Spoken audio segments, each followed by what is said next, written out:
Every great drama has its subplots. Game 5 of the NBA Finals was no exception. The Jazz finally got a marquee performance from their star, Karl Malone. The mailman stole the show with 39 points. Meanwhile, Chicago's leading man, Michael Jordan, was having trouble hitting his marks. Even with Malone's big night, the director of Utah's cast, Jerry Sloan, made a script revision at intermission. He called on a seldom-used veteran from Wichita State, a stand-in, Antoine Karl. Karl had 5 field goal attempts in the second half. He made them all. Without his performance in a supporting role, the NBA Finals would be history. Instead, the Jazz are back in Utah, back on their home stage, after refusing to let the curtain come down in Chicago. Game 6, next.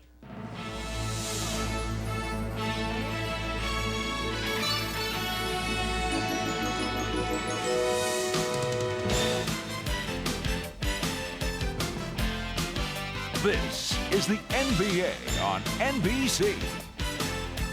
The 1998 NBA Finals. Tonight, it's Game 6, the Chicago Bulls versus the Utah Jazz. A while ago at the Delta Center, the cast of characters began arriving for Game 6. Karl Malone, fresh off the great 39-point performance on Friday night. Michael Jordan held just 9 of 26 from the floor in Game 5. Antoine Karl, unexpected hero, helping to bring it back to Salt Lake, where John Stockton has family support. Dennis Rodman doesn't prefer Utah, at least it's close to Vegas. Brian Russell, good job defensively on Michael in Game 5. Scotty Pippen, whose MVP chances for the final may have been hurt by his 2 of 16 shooting on Friday night. And we welcome you back to Salt Lake City for Game 6. Hello again, everybody. I'm Bob Costas. As we mentioned earlier, no team has ever come back from a 3-1 deficit to win the NBA Finals. That's what the Jazz are facing. But for the sake of context, 6 teams have recovered after being down 3-1 to win earlier rounds in the NBA playoffs, including 3 teams that eventually won the championship. And should the Jazz win tonight and force a Game 7, then it would be worth noting that very few teams have ever won a 7th game on the road in the finals. That's what Chicago would be facing. If anything, Utah would have a slight edge, it would seem, in that scenario. Now, if Chicago wants to take some encouragement from recent history, they know that Game 6 has been very, very good to them. Of their 5 championships, only one, the first one, a 5-game victory over the Lakers, was not clinched in the 6th game. There was the comeback from 15 points down in the 4th quarter against Portland in '92. John Paxson's shot at Phoenix a year later. The Sonics were finished off in Game 6 2 years ago in Chicago, and then it was Steve Kerr's shot that finally put Utah away last spring.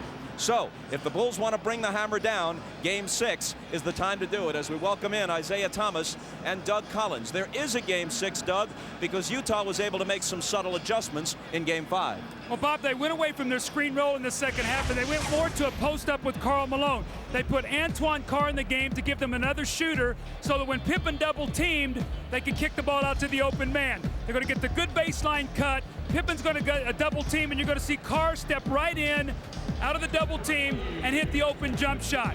This caused problems for Chicago in the 4th quarter. Now what happens is you worry about the 4 shooters you have on the floor, so you stay at home. This gives Malone room to operate in the post and go one-on-one against Rodman. He does, wheels in and scores easily. Now in the 4th quarter, it was Antoine Karl and Karl Malone. They had 16 of the 24 points. They're going to need more of that today if they're going to force a Game 7. Bob? Well, you know, Doug, we might ask the question, what took Jerry Sloan so long to go to Antoine Karl? Prior to Game 5, he'd scored only 4 points through the first 4 games. Well, in talking to Jerry Sloan, one of the things he's worried about is Karl Malone guarding Tony Kukoc on the perimeter. And when he has Antoine Karl in the game, that has to occur. So even though he doesn't like that matchup, we're going to have to see a lot of it today if the Utah Jazz are going to win. Well, Tony Kukoc was brilliant in Game 5. 11 of 13, 4 3-pointers, 30 points. But Jordan and Pippen had their problems. Surprisingly, Bob, Jordan and Pippen struggling all night long. You see Jordan here never really could find his rhythm. Every time he shot the ball, it was just a little long. Pippen, known for his moves against Hornacek in the low post, never really went to his patented jump hook. Forced turnaround jump shots all night. But Kukoc was marvelous, hitting 11 of 13 from the field, and you see the big three right there over Karl Malone. Now it took Kukoc 11 field goals. Kukoc made 11 field goals on 42, on 13 shots. Pippen and Jordan took 42 field goals to combine for 11 field goal attempts. I think for the big three, they're going to have to play well tonight, and all of them going to have to big effort here, Bob. All right, and we'll get a big effort from Hannah Storm and the Showtime crew coming up following these messages. Game 6 just around the corner from Salt Lake City.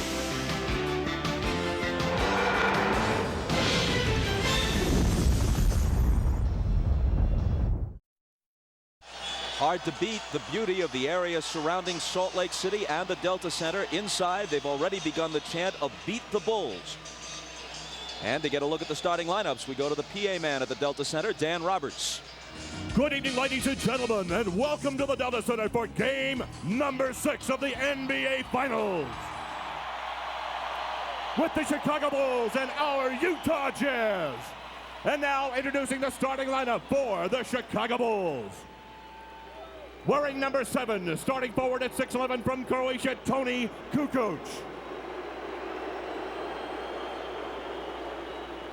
Wearing number 33, starting forward at 6'7" from Central Arkansas, Scotty Pippen.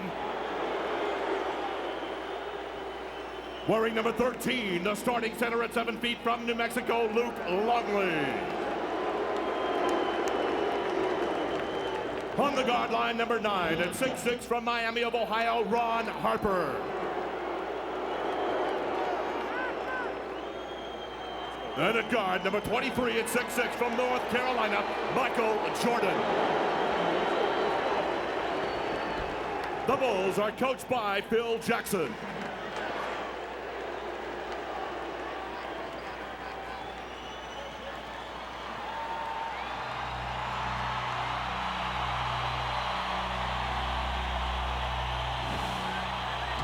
Pulls out the turnaround jumper. Good. Pistol beat Maravich. And the Jazz win their first ever Midwest Division title. Unbelievable. Magic down the alley. Goes to Green. Block by Eaton. Picked up on Magic. Block by Eaton. Oh, baby. Big mark everywhere.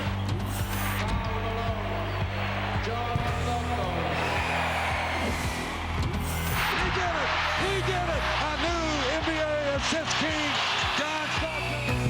Congratulations, Karl Malone, 1996-97 NBA Most Valuable Player. John Stockton sends the Utah Jazz to the NBA Finals. And now, ladies and gentlemen, introducing our Utah Jazz. Starting at forward, number 32 at 6'9" from Louisiana Tech, the mailman, Karl Malone. Starting forward, number 3 at 6'7" from Long Beach State, Brian Russell. The starting center, number 31 at 6'9" from Stanford, Adam Keefe. On the guard line, number 12 at 6'1" from Gonzaga, John Stockton. And guard, number 14 at 6'4" from Iowa State, Jeff Hornacek. The Jazz are coached by Jerry Sloan. And as always, pre-tip, we go to Ahmad Rashad. All right, thanks, Bob. The big news on the Bulls is the condition of Scotty Pippen. As was reported earlier in our pregame show, he did take an injection yesterday. He told me he hurt that back in Game 3 and Game 4, irritated a little bit more. Before the game today, he said he had everything he could have done to it. He had electrical stimulation, then he iced it, had ultrasound, had a massage, and then did a lot of stretching and told me that he is a little bit ginger, but nothing could keep him out of a game like this. Let's go down to Jim Gray. All right, thank you very much, Ahmad. One further Bulls note. I just spoke to Ron Harper. He is suffering the effects of the flu. He's very weak. He can't hold any food down. He will start. He will play. Just how long and how effective he doesn't know. As for Howard Isley, I spoke to him. He's still suffering from vertigo. He's telling me before the game he's a little dizzy. He's a little disoriented. He is going to play. Coach Sloan is just going to keep his eye on him. If he cannot go, John Stockton will take his minutes. Finally, I spoke to Karl Malone. Karl Malone told me he's going to the basket early tonight. He's going to be very aggressive early in the game. He wants to get Longley and Rodman into foul trouble. Not many outside shots at all. He finally went on to say, we're down 3-2. I know this sounds crazy. However, I like our position, and I'm confident we can win this series. Bob? Jim, thanks a lot. The officials are Dick Bavetta and Hugh Hollins, who worked Game 3, each of them in Chicago, and Danny Crawford, who worked Game 2 of the finals here at the Delta Center. The Bulls are just 4-4 on the road in the playoffs, and in fact have lost 4 of their last 5 road games against their toughest opponents, the Pacers and the Jazz. Jordan guarded by Russell. Hornacek will open on Pippen. He'll try and post Scotty on him. They go to it right away. Stockton comes over on the double team. Now back to Scotty, and they couldn't recover. Hornacek was left alone with him, and an easy 2 for Scotty. That's going to be the strategy here early. Try to go at Hornacek with Pippen. Michael will do a lot of the ball handling in the first period. Malone against Longley. Has to give it up, and Jordan is the only guy there.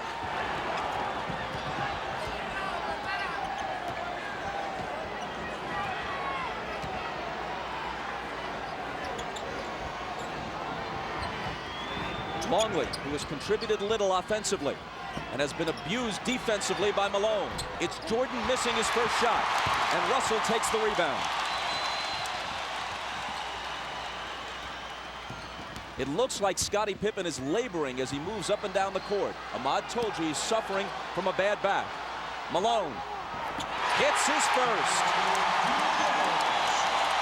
17 of 27 in Game 5. As the whole Utah team shot better than 50%.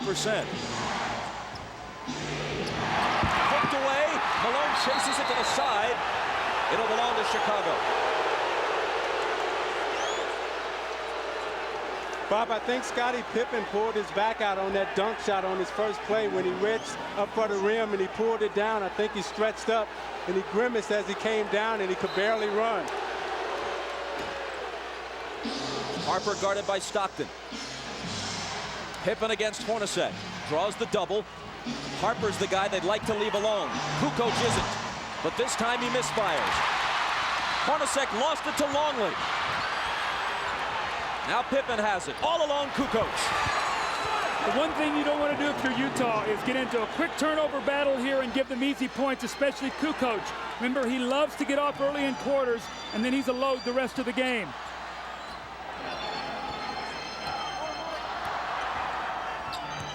Hornacek from Stockton ties the game at 4. That was a great screen by Karl Malone. Hornacek set Michael Jordan up beautifully, and in a great entry pass by Stockton.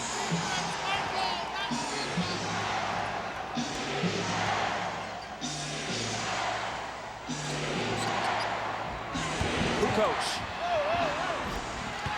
You wonder if the Bulls went to Kukoc enough in Game 5. With Jordan and Pippen struggling, Kukoc was on fire but got only 13 shots. Yeah, Kukoc has the size advantage and also the speed advantage over Adam Keefe, and he can take them inside. Also, he can stick the outside J. Malone got inside of Longley and drew the foul. Now you watch Pippen come across the lane, and as he reaches up to dunk, he pulls his back out, and you see him grimace as he comes up the floor. Let's keep our eye on Scottie Pippen tonight. Let's check in with Ahmad. Bob, Scottie Pippen's really having a bad problem. In trying to bring the ball down, you can notice Michael sending him down the floor so he can bring the ball up. Now, as we mentioned earlier, that the strategy was to go to Scotty in the post. If his back continues to bother him, they may have to change that strategy. Bob? You can see him with his hands on his knees, bending over, trying to limber up, wincing quite a bit. Malone hits the first. Generally, he and the Jazz team have not gone to the free throw line in the finals as often as they did during the regular season and in the earlier playoff rounds. The Bulls have had a big edge at the free throw line.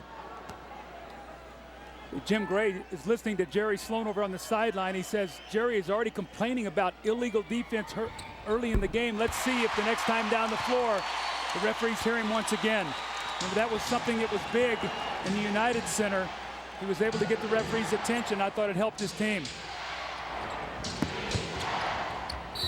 Harper trying to back in on Stockton, and the whistle goes against Utah. It's Stockton's first. See, what Chicago will try to do is put a lot of pressure inside on the post with Harper and Pippen posting up Stockton and Hornacek.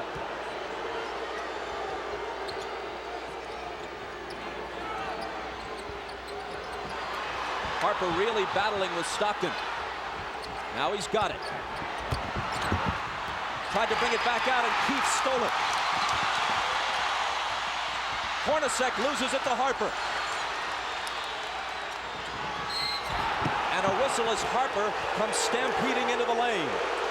Now, Bob, Scotty Pippen came back and got that steal, but he is really struggling right now. You're going to see him come in from behind, and after he knocks this ball away, he really sort of stands, and I watched him the whole way. He looked over at the bench at Phil Jackson, like saying, I don't feel very good right now. He's standing up straight. That's the first sign of a back injury, when a guy stops bending his knees.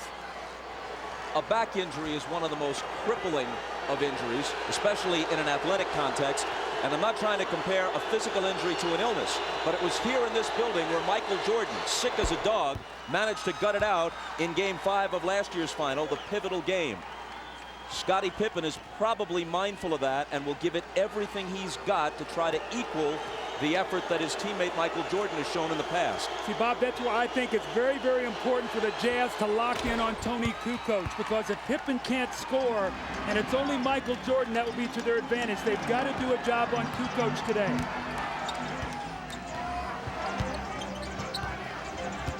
Stockton drives on Harper, ties the game. Stockton didn't take a single shot in the fourth quarter of Game 5. His assist totals have generally been high. His shooting percentage is high, but they'd like to see him get a few more shots up toward the rim.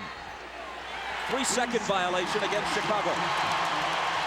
So you watch Stockton's aggressiveness. They've given him the baseline this whole series. This time he's able to take Harper to the baseline, get a little space, and finish on the right side of the basket. Hornacek, Jordan up on him. Malone puts it on the floor and is fouled. It was before the shot. It's Longley's second. Well, this was the strategy of Karl Malone. He said, I'm going to put the pressure on the Bulls defense, not many jump shots, and he has done that. 2 quick fouls on Longley. Hornacek is free, but can't hit.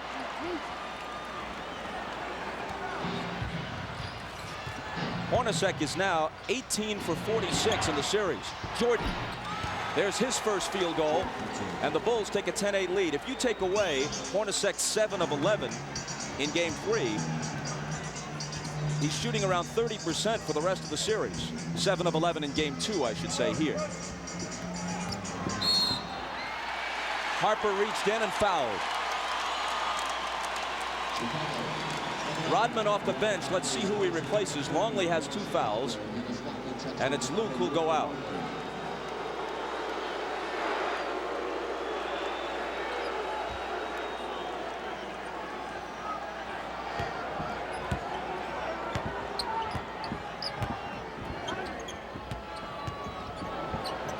Russell for 3.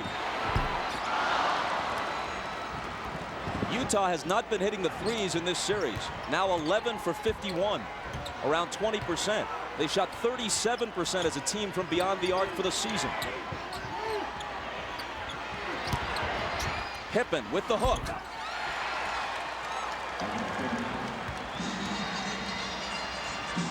Chicago by 4.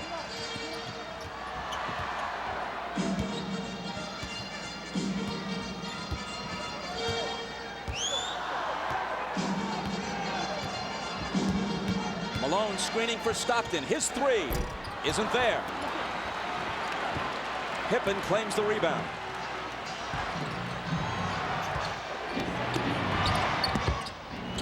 Pippen had it knocked away. Hornacek got a hand on it. Stockton takes it, dishes it to Jeff, who misses the driving one-hander.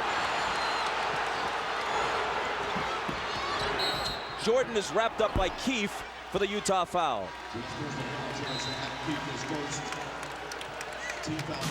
You know, Pippen is really hurting, but he's playing in pain as he takes Adam Keefe into the middle and shoots his patented little jump hook.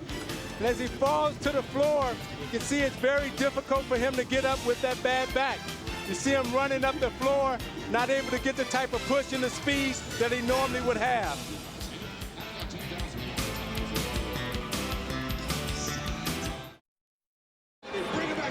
Ahmad Rashad back at the Delta Center, and during that timeout, I just spoke with Chip Schaefer, the trainer for the Chicago Bulls. He said that Scottie Pippen is not sore, he is just sore, and he's having a problem really with his mobility, not able to bend over and grab the ball, but hopefully as he plays further and gets more warmed up, it'll improve. That's what they're hoping. Bob?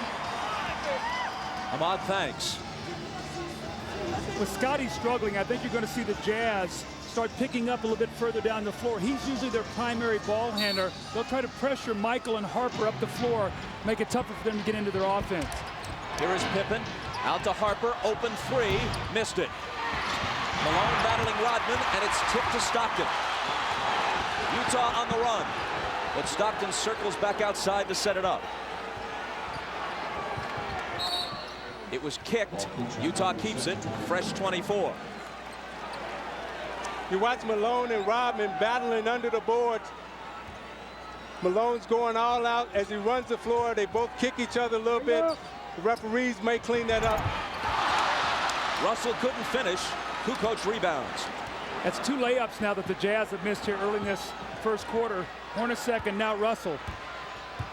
See, with Pippen hurting, I think Harper's going to have to step up big and supply the scoring load. Jordan for 3. Got it. Jordan with 5. And Chicago with a 7-point lead.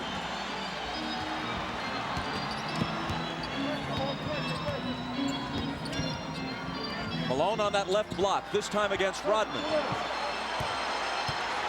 Takes him into the lane. Tries to muscle up, but loses it. Pippen back.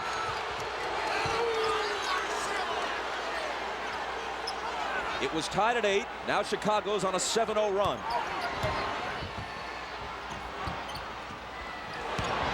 Kukoc underneath to an unguarded Harper, and the Bulls have scored 9 unanswered points. Timeout, Utah. So you watch Karl Malone in the low post. They're not double teaming him. They're letting Rodman play him one-on-one. Consequently, when he goes up to put up the shot, he gets stripped, and it leads to this. Kukoc on the drive, the easy dump to Harper. Harper's going to have to step up big inside for the layup. And you're watching the NBA on NBC. The Bulls lead by 9, but here's the bad news for them. Moments ago, Scottie Pippen, accompanied by trainer Chip Schaefer, leaves the bench and heads for the locker room. With more, here's Ahmad. All right, Bob, I just spoke with Chip, and he told me that Scotty asked out of the game, and he wants to go back in the locker room and try to stretch his back out and try to get it more loose before he tries to come back in. I'll keep an eye on it, and I'll keep you posted. Let's go down to Jim Gray. All right, thanks, Ahmad. Well, during that timeout, Jerry Sloan was about as loud and angry as he has been at his team this entire series. He said, guys, you are standing around. You're not fighting for any position defensively. You're letting the Bulls go wherever they want to go. Quit running around screens. Start running through them. Take a hard foul. Get some fight in you. Bob? Jim, thanks. He goes to his bench. Isley is in, and so too is Antoine Karl. Karl tries to make a move on Kukoc, and there's a foul on Kukoc, his first. Now, Bob, the reason Karl's in the game is because Utah was playing 4-on-5 offensively. With Adam Keefe in the game, Scottie Pippen wasn't going to guard him. Now you've got Kukoc who's going to have to play Antoine Karl, so now it's a 5-on-5 matchup. They've got to take advantage of this with Isley in now for Stockton. Harper right now is on Malone. An illegal defense is called against Chicago. Doug, I think they should have started Antoine Karl. That center position is a revolving door for them with Ostertag and Foster, and it was important for them to get off to a good start. Now they've buried themselves and find themselves in a big hole. Ostertag and Foster have given them nothing in this series. Good pass from Malone inside to Hornacek, who converts it. That's why their lack of scoring at center is why they were interested in Ronnie Cycli and tried to get him from Orlando in a trade that eventually was voided.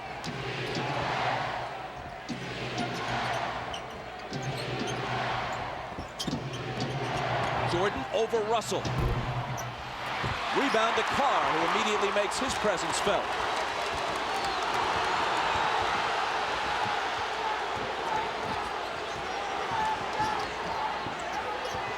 Michael Jordan's illegal now, so the Bulls are all running around.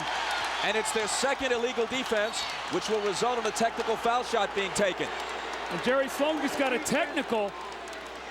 Phil Johnson comes over and settles him down a little bit. Jerry's got to maintain his composure right now. He just got the illegal defensive call for a technical, and then he follows it up with a technical of his own. If he was arguing for the illegal defense, that's a cruel irony for him because he got the call, but now the technicals may cancel each other out. It's Jordan to shoot it first.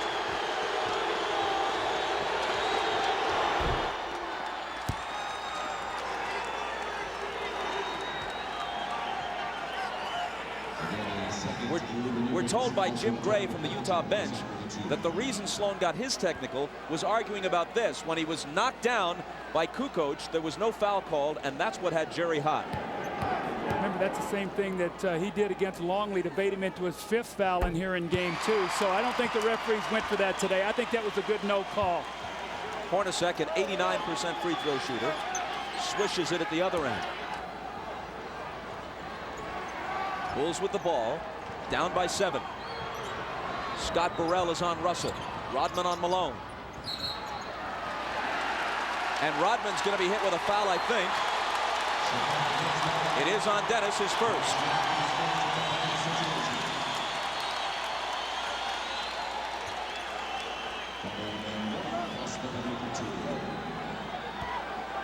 Folks, you can log on to MSNBCSports.com as NBA Showtime extends its coverage to the internet. Check out Bill Walton's game previews, plus click on in-depth video features from NBC Sports. And you can chat with Bill Walton tomorrow at 1 Eastern, 10 a.m. Pacific at MSNBCSports.com. That's a look at today's page. Malone missed the first.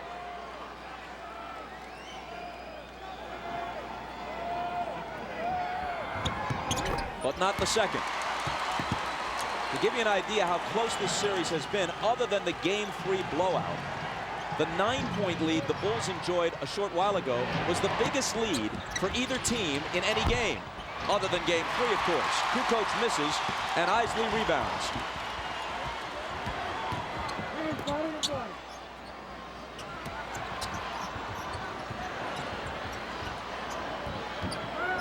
Karl against Kukoc.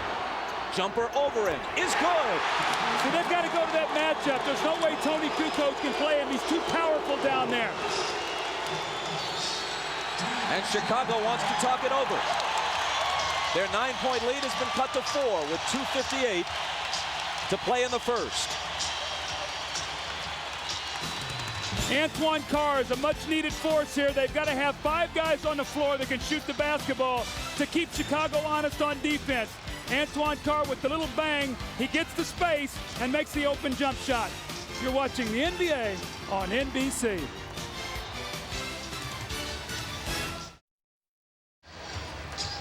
Why you need Antoine Karl? You're going to see they're going to stay mostly at home on the perimeter against these players. All he has to do is take his time. Kukoc is not going to block his shot. Bump him a little bit and use his power down there. Now, the one thing he has to be concerned about is Kukoc loves to play defense from behind, so he can't be careless with the ball where Tony can come from behind him, Bob, and slap that thing away. Meanwhile, we played 9 minutes. Karl Malone has attempted only 1 shot, which he made. But he's put the pressure on the defense. He's gone to the basket, and what he's done, he's got them in the penalty here early by drawing a lot of fouls on Longley and Rodman. That will take its toll as the game goes on, Bob. The seldom used Bill Wennington is in, along with Scott Burrell and Steve Kerr. Rodman and Jordan complete the 5 on the floor for Phil Jackson right now. Michael dishes out to Burrell. And Russell reaches in and knocks it away with 3 on the shot clock. When Michael gives that ball up, you've got to really work hard and not let him catch it back, and that's what he did that time, Russell. Excellent D. Got to shoot it quickly. Jordan will with a hand in his face. Burrell skies for the rebound.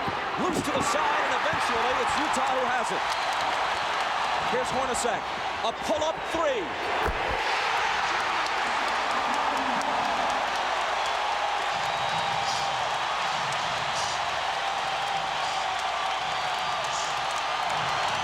It's hard to imagine Utah winning the next 2 games and taking the title unless Hornacek hits shots like that, which outside of game 2 in this series, he hasn't been doing.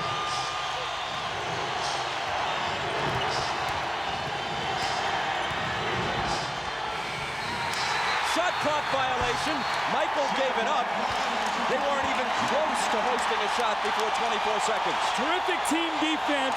But Isaiah, the play before, Brian Russell went down on the floor, knocked the loose ball away, and Hornacek got the 3. Those are the hustle plays that this crowd creates from this team, and they're going to need all of those today. And this is the second time in this series where you've seen Michael Jordan lose track of the shot clock, which is very uncharacteristic for him. Isley, who's quicker than Kerr, is guarded by Steve as he comes out of the backcourt. It's Malone. And it's Utah with the lead. Only moments ago, they trailed by 9. Karl came in, Isley giving him good minutes. That's been the difference.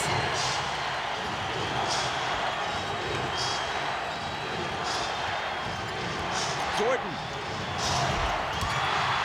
Rodman on the offensive glass. Wennington a good look. Wennington will hit the open jumper. Offensive rebounds were such a key here. When the Bulls won game 2, they did not shoot well, but they got 18 offensive rebounds. Moving down toward a minute to play in the first. Chicago by 1. And a whistle from Dick Pavetta. Another illegal defense. That's on Michael Jordan. He got 2 zones below his man. Hornacek stayed out behind the 3-point line.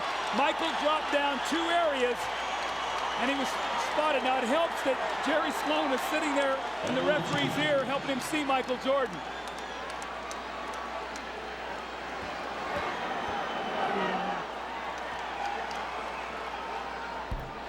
Hornacek hits the technical.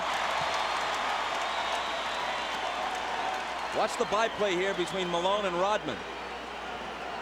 A sign of respect, actually, it appeared to me. You're it. Chris Morris comes off the bench, making his first appearance for Utah.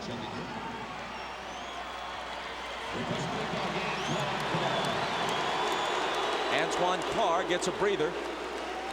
There have been 3 illegal defense calls in this first quarter against Chicago. Now, Bob, Antoine Karl is not a guy who plays heavy minutes. So I think what Jerry Sloan's going to try to do is maybe give him 5 or 6 minutes here or there to try to keep him as fresh as possible. Kukoc comes in as soon as Karl goes out. Kukoc having trouble covering Karl defensively earlier in the game. Isley bounces to Malone. Tough shot, but he cans it.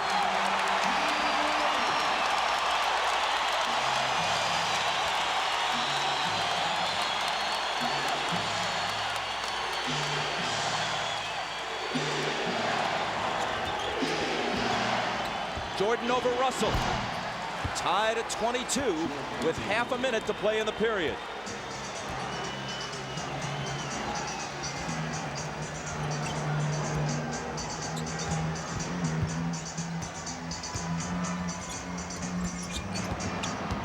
Malone against Wennington. Off balance, hit it, plus the foul.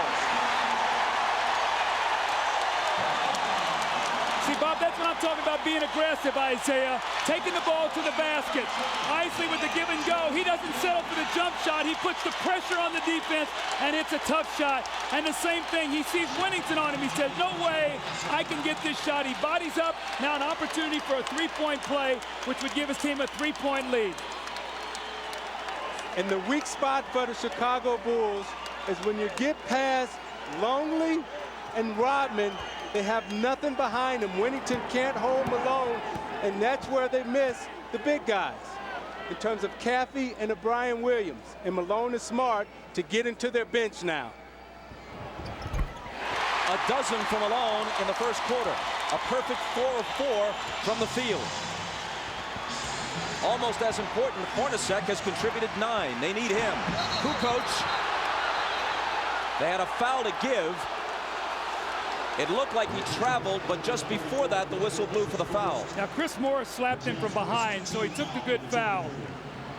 Bulls will have to inbound the ball with 8.4 seconds to go, and Greg Foster's going to come into the game. Now, Bob DeRisi's in right now, and you give him a rest here at the end of the quarter, the last 8.4 seconds, and then the time during the break.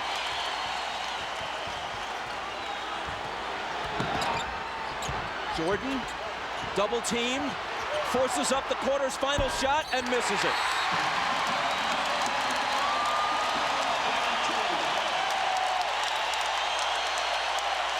A better start for Karl than for Michael. Once down by 9, Utah leads after 1 by 3.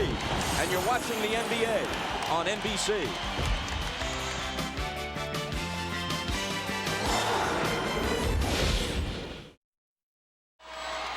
Ahmad Rashad back at the Delta Center, and early on, Scotty Pippen re-injured his back on that dunk shot that he had just at the beginning of the game. He has been in the locker room for the past 5 or 6 minutes trying to stretch that back out. He has both doctors in there. They're just trying to see what they can do to get him ready to play. And if anything else happens, I will be here to report it to you. Bob?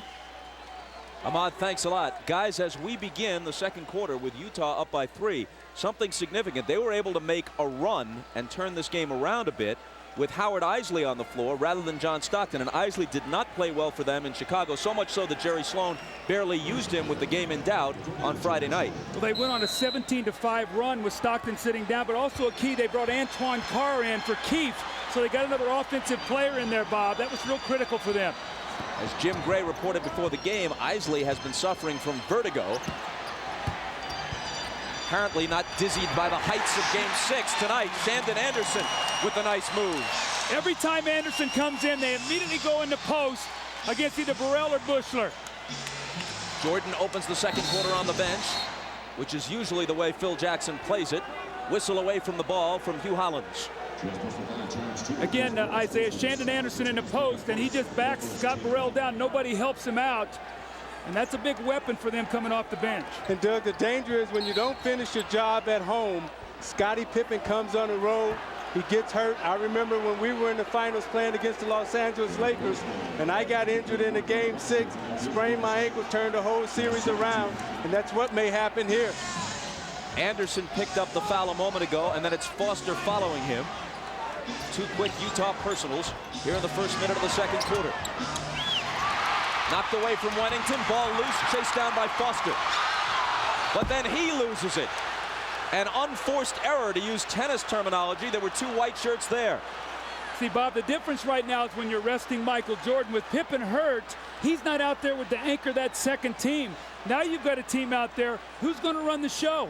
Who's going to be the guy to make sure that they run their offense and get the shots that they want.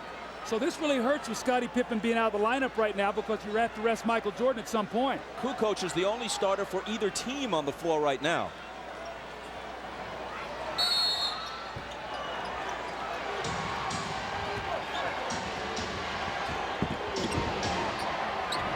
Foster on Tony. Wennington travels. Playing out of character. Bill Wennington is a catch-and-shoot player. He's not a guy, Isaiah, that puts the ball on the floor. Rodman to the scorer's table. He'll have to wait till the next whistle.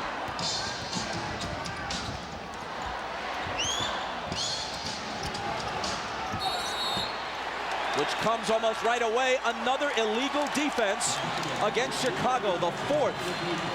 Now, see, the reason that's illegal is Chris Morris is out above the three-point line. Judd Bushler can be no lower than the foul line. When he drops below that foul line, he's automatically illegal.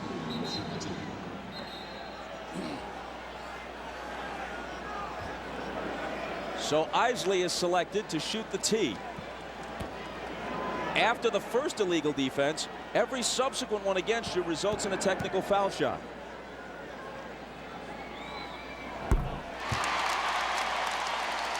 See, Chris Morris is going to be out above the free. Look where Bushler is. He's illegal right now. So that's the call, and that's why they get the free throw.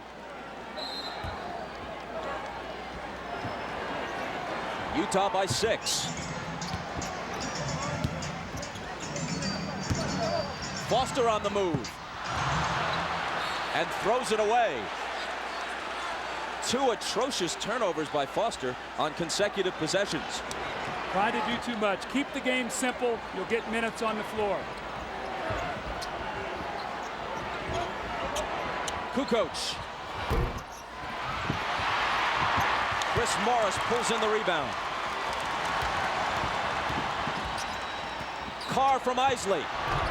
Missed it off the glass.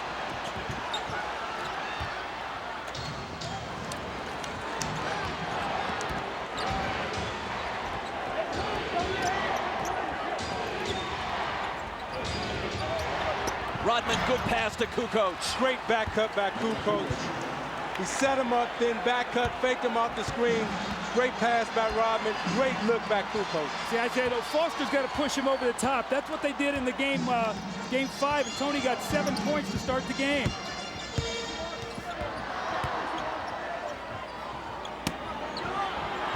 Karl trying to back in on Rodman. It's off Anderson's hands, but recovered by Isley. 2 seconds to shoot. And he hits the 3!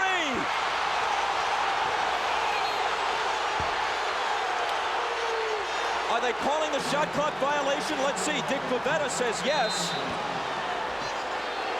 And they wave it off, though it appeared to me as if he had beaten it.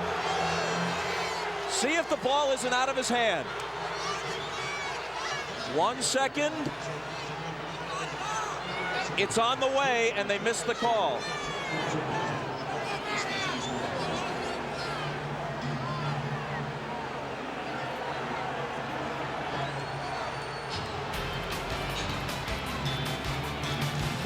Timeout with Utah's lead, still only 4.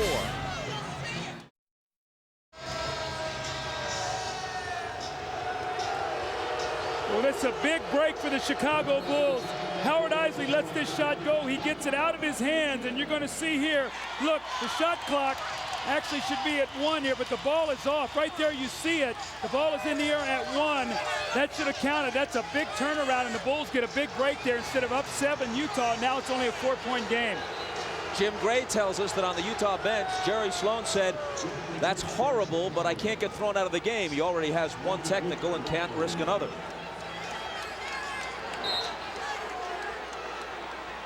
We have a further report on Scotty Pippen. Here's Ahmad.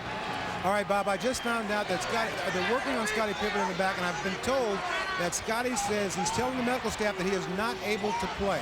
So that could be the end of it for Scotty tonight. Bob? Judd Bushler, who may get more minutes as a result, hits the shot from the side. Michael Jordan is also back in after resting about 2.5 minutes at the outset of the second quarter. Now, if you remember, Bushler came in and gave Chicago big minutes in that Indiana series. He's going to need to do that again here tonight with no Pippen. Malone around Rodman to the hoop and missed it. Out of bounds, off Utah. See, Luke Longley was just big there around the basket, and he forced Malone into a miss. Karl tried to get contact to get the foul, and it caused him to miss the layup, but Longley stood strong that time. Utah does not have a single offensive rebound in this game. In Game 5, they had better success on the offensive glass than at any other time in the series. Contact between Anderson and Kerr. Offensive foul on Chicago. See, teams really complain a lot about this because this is a pet play by Chicago. They make this little inside reverse pivot. Watch Kerr as the man goes by, and he bumps him off on the turn. That's a good call. I know in coaching against Chicago, I used to always warn the officials on that play because if you're going to let him turn, it's a very difficult play to guard, Zeke. It's like the 49ers linemen used to do with that whiplash play where they kick their feet out and throw the defenders off balance. Now it's Bushler who's nailed with a personal. Isley has just gone out. Stockton back in at point guard. Ryan Russell has also returned to Utah's lineup. That's Russell with the ball.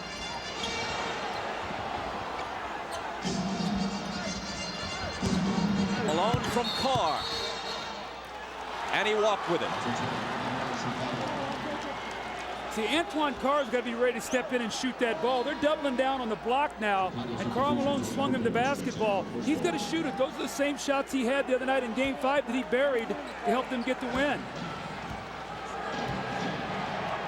The Bulls can tie with a basket here or take the lead with a 3. Jordan in and out on him, and Karl claims it.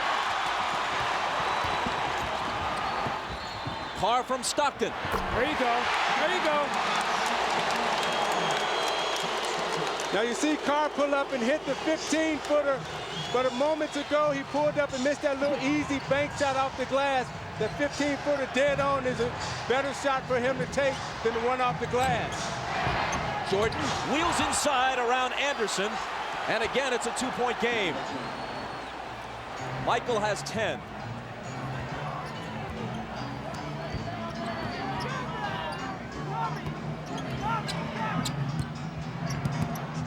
Malone in traffic, got his own and put it back in.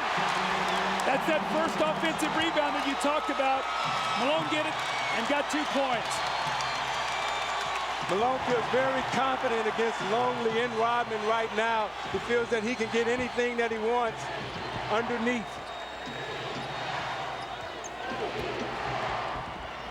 Jordan, daylight for 3. 13 for Michael. Utah by 1. If Pippen can't go the rest of this game, and if there is a game 7, inside it goes to Karl, and he hits the layup. How much more of the load can Jordan possibly carry? He played 45 minutes on Friday night. It's taking him a whole lot of shots to get his points through the finals. But if he doesn't step up, other than Kukoc, who else can?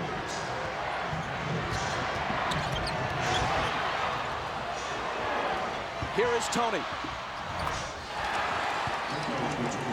To follow up on your point, Bob, this would be a very wearing game for Jordan. To try to tire him down and wear him out. It'd be interesting to see if he'll have enough at the end of the game because of the minutes he's going to have to play. Malone, tough catch, gathers it in, fade away. Karl to follow. Knocked away from behind, and he was fouled. It's number 1 on Jordan.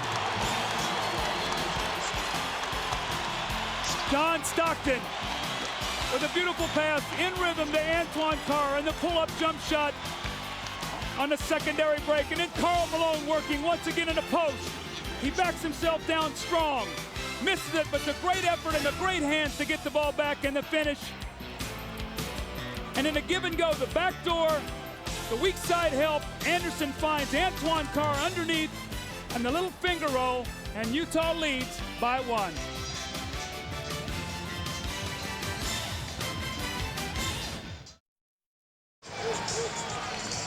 Ahmad Rashad back at the Delta Center. Now an update on Scotty Pippen.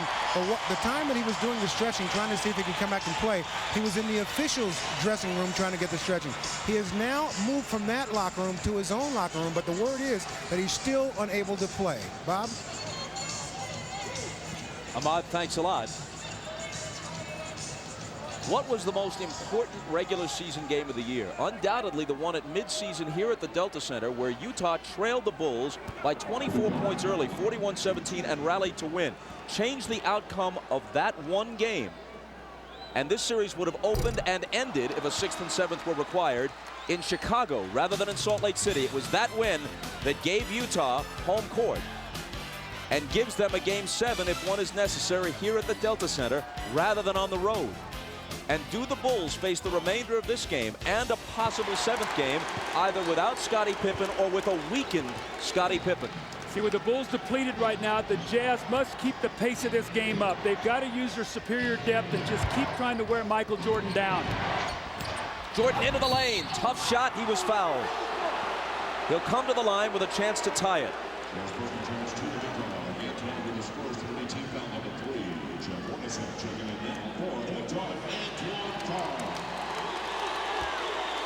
So they really made the switch in game 5. They started Russell on him, did a good job, and then they came in with Anderson. They put Hornacek on Pippen, and that really had an effect because Michael had to work a little bit harder in the post against Russell. This is the 103rd game of the season for the Bulls and for Michael Jordan. Karl going out. Jordan hasn't missed a single game since he returned from baseball. Ron Harper returns to the Chicago lineup. He has also played more minutes than at any time since the '92 season when he was a much younger man. And now with Pippen ailing, he'll be asked to do even more if that's possible.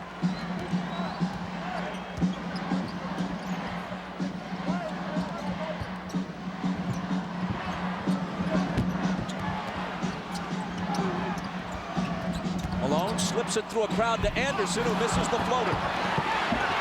Rodman juggles the rebound but saves it in. Only his second rebound tonight and only his 5th in the last game and a half after such a strong performance in Game 4.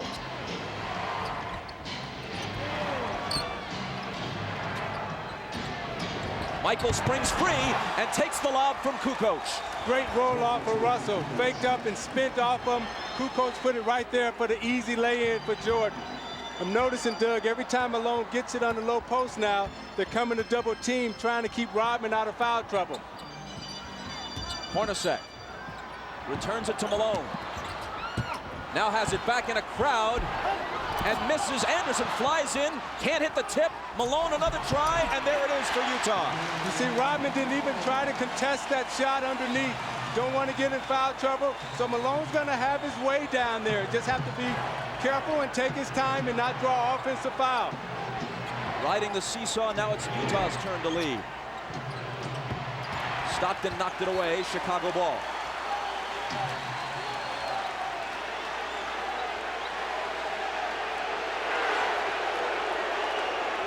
Phil's still lobbying for that travel on Malone on the last possession, but ain't gonna happen.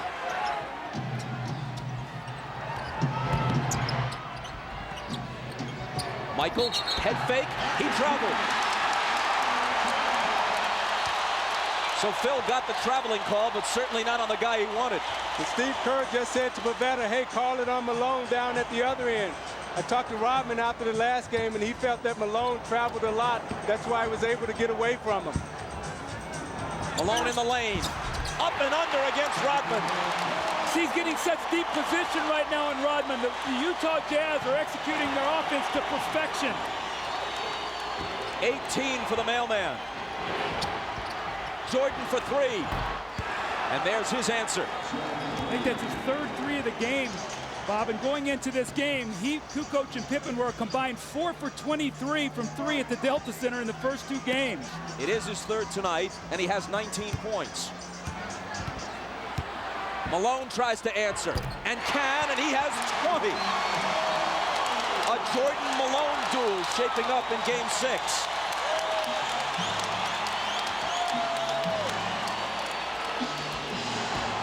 Kukoc on the run.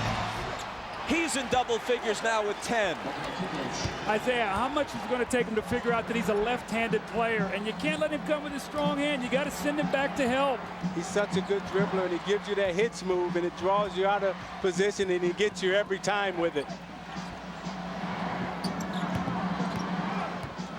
Kukoc on Russell. Gives him some room, and Russell accepts the challenge and drills the jumper. Utah by 2.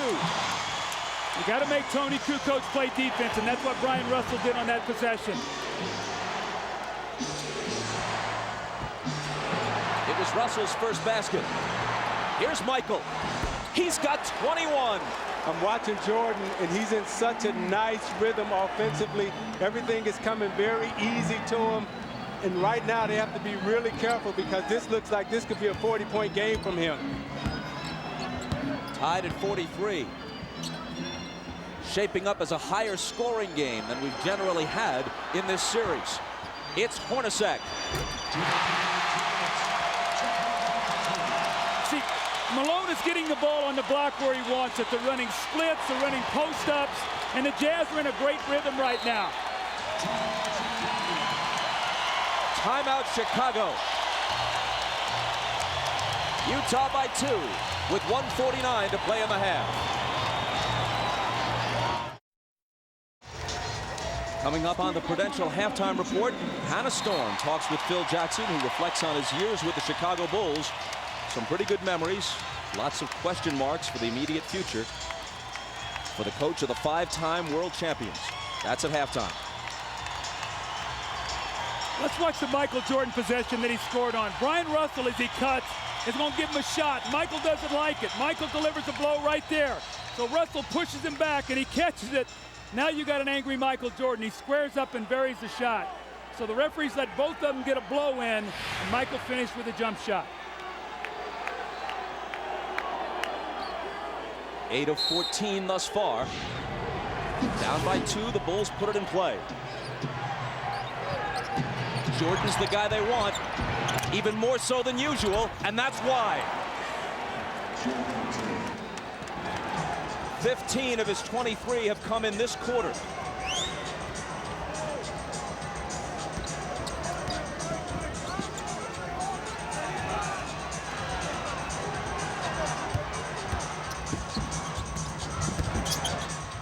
Hornacek off the back iron. After the missed 3, Chicago comes back, looking to take the lead. Russell trying to contend with Michael. Finally, he misses one. Anderson tries to save it, but was on the line. Bob, the only thing you can hope for right now is that Michael Jordan's going to run out of energy, because he is in an unbelievable scoring mode. The backup and the fadeaway, and he hits the jump shot, and then he comes back the next time, but he's wanting the ball in every possession. Can he play at this pace if Scottie Pippen can't play at all in the second half? If ever there has been an athlete, at least in recent history, able to will himself beyond even his considerable physical talents, it has been Michael Jordan. As Skip Bayless of the Chicago Tribune put it earlier in the playoffs, he's that rarest of athletes, a supremely talented overachiever. Stockton's all over Kerr. Now it's Hornacek on Michael. Fade away. He's missed 2 in a row now. Hornacek brings it back the other way.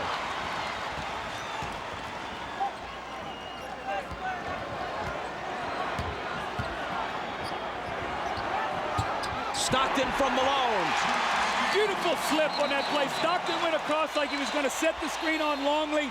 Michael relaxed just a moment. He slipped it. The give and go, Isaiah. That was a beautiful play. And Doug, now that Malone has really taken advantage of Chicago inside, now the perimeter will free up. Now they have to pay attention to Malone. Now Stockton and Hornacek will be able to step up and play and get involved. They were just putting a couple of seconds back onto the clock.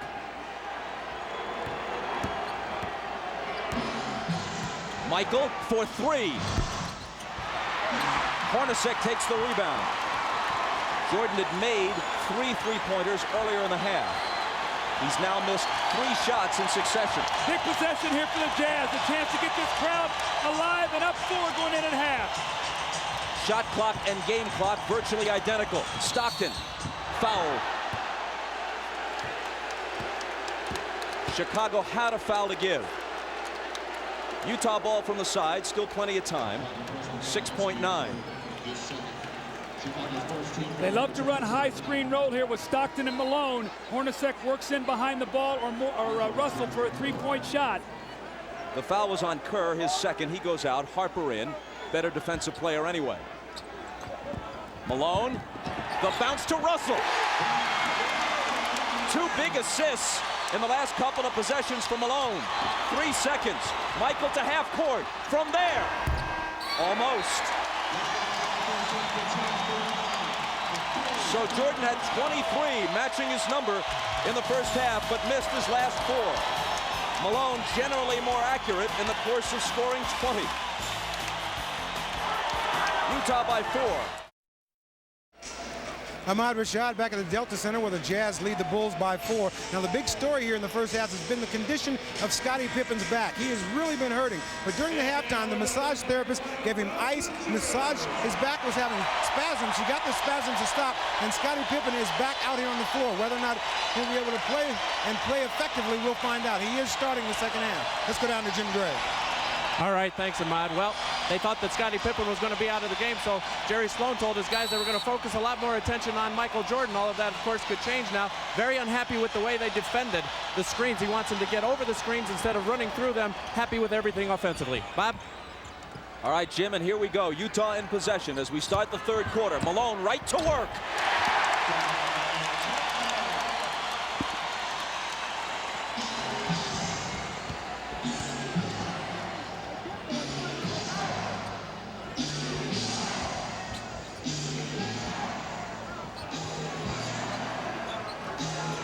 Hornacek on Pippen. It's Kukoc. The three spins out. Hornacek with rebound position. Utah in front by 6.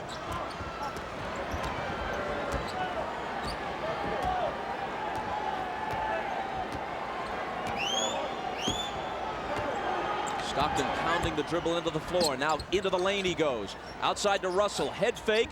Now Stockton. Air ball grabbed by Keith. Blocked back in his face by Pippen, and a 24-second violation as they never hit the rim. Now remember, when Adam Keefe was in the game as a starter, Utah got off to a very slow first quarter start because they were playing 4-on-5. So if that starts to occur, Jerry Sloan might have to go to his bench. Adam Keefe has got to be an offensive rebounder. He's got to be aggressive. 4 of the first 5 games were very close and very exciting. But through the first half, this is actually the best played game, the best pace and rhythm of any of the games of the series. Longley out to Scotty with 5 seconds to shoot. It'll be Kukoc. He has 12. Now Scotty's back out on the floor, but he's still moving very gingerly.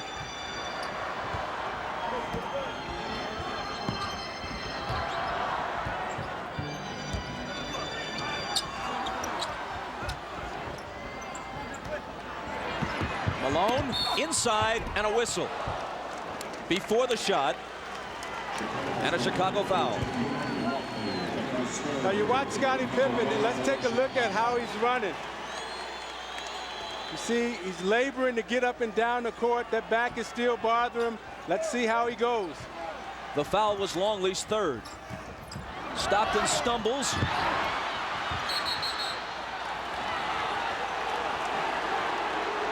And on the steal, Chicago recovers the ball and asks for timeout.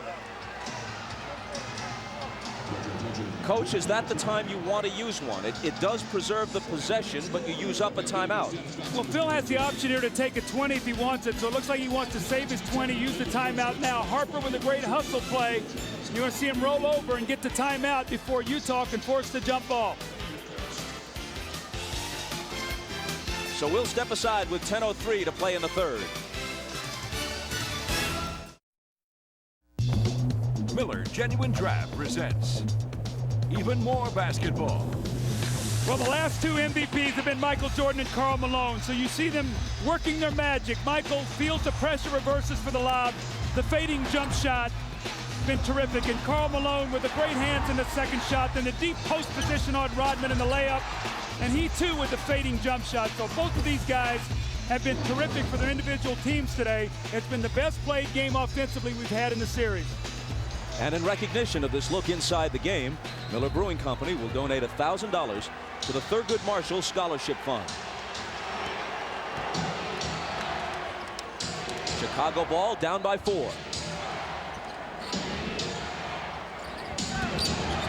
Pippen's jumper over Hornacek won't go. Malone waits for the traffic to clear, then hands to Stockton.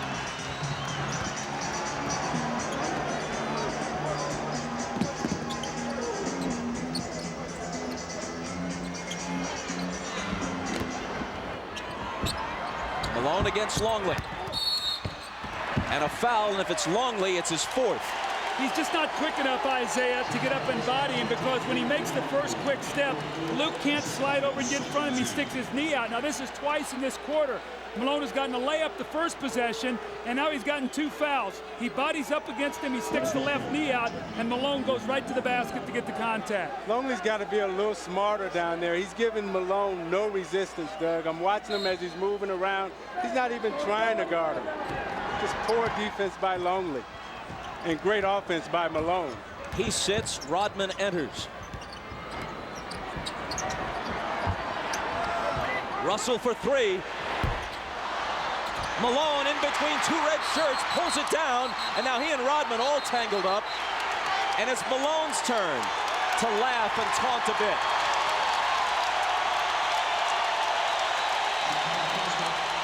It's a great hustle play by Karl Malone. You're going to see him.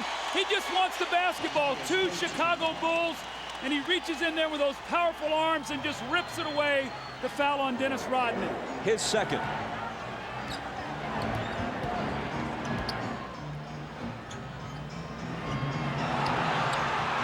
Hornacek into the lane. Knocked away from him, but another Chicago foul. It's the Bulls' 4th foul, barely more than 3 minutes into the period. Utah doesn't have one yet. Michael hit with his second. This summer, NBC gives you double Frasier's every week. Tuesday at its regular time and a Sunday episode too. Must-see comedy with Frasier Tuesday and Sunday all summer on NBC. See, it's so important for Karl Malone to attack the defense, Isaiah, so even though he doesn't shoot free throws, he gets them in foul trouble. Now 4 team fouls. So from here on in, the next foul that the Bulls commit, Utah will shoot free throws. That could be very vital for them scoring here in this 3rd period. Doug, I love the way Karl Malone is playing right now. I mean, he's doing everything for the Utah Jazz.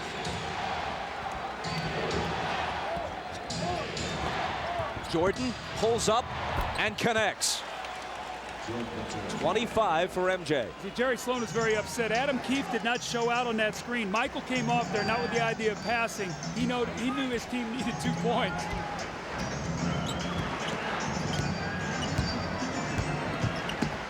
Malone from 20. Keefe got a hand on it and then pokes it away from Jordan and out of bounds.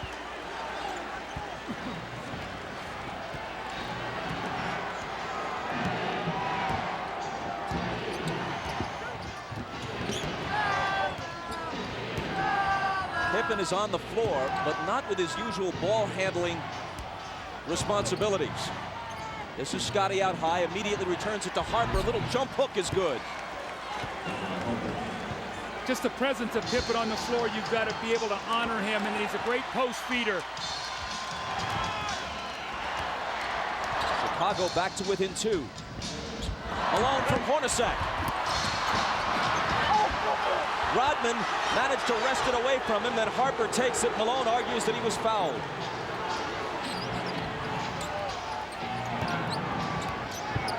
It's Kukoc dealing it out to Rodman. Harper trying to tie the game, but hold on, says Danny Crawford. Foul on Stockton is second. Now Malone got great post position here. He's got to finish this play. He leaves it short on the rim, and then the second effort, he thought he got fouled on the wrist there, and he did get fouled, so he should be upset on that play.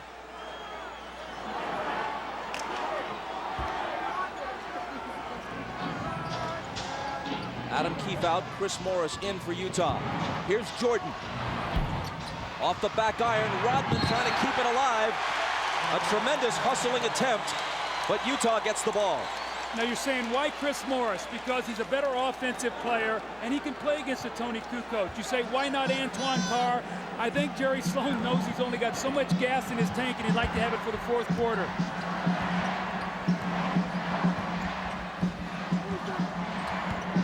Malone had it go through his hands, and Rodman takes it.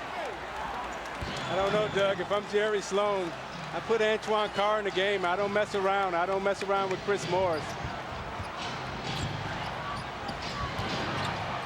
Kukoc can't tie it. Malone clears it.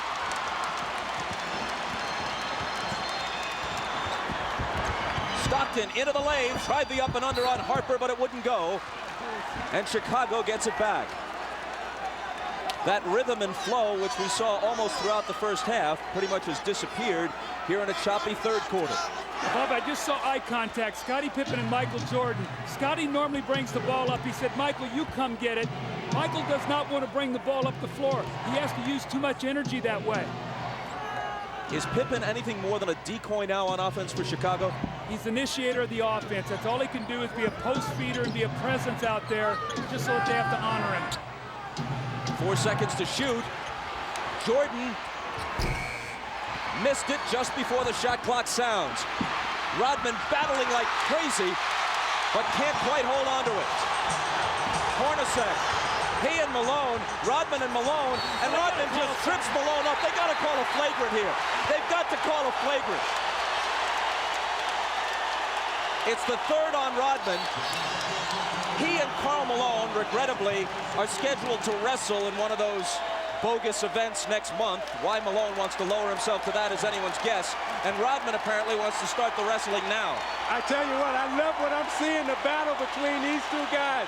They're fighting, giving it everything they got. Both of them are trying to push and shove and gain position.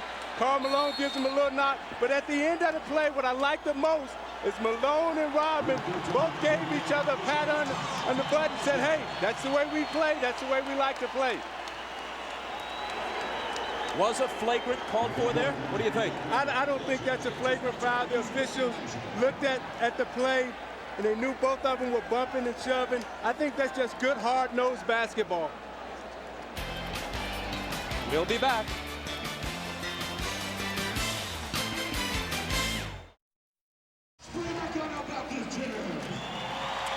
Well, the series was way too pretty here in the first half. Now they're getting down to the basketball we've seen. Rodman and Malone go down. That's one.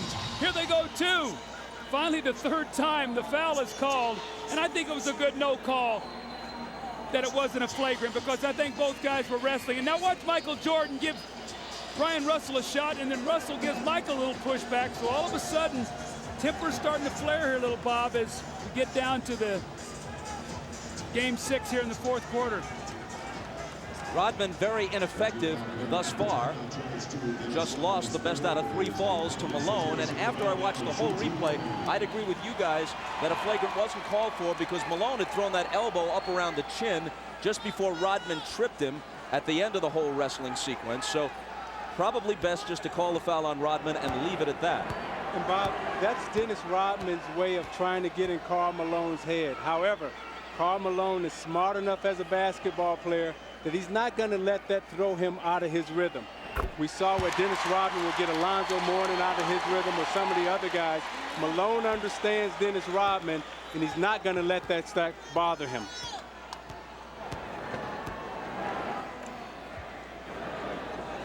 Malone has 23. And can't add to it. Kukoc takes it down. Chicago trails by 3 as we move inside 6 minutes to play in the third.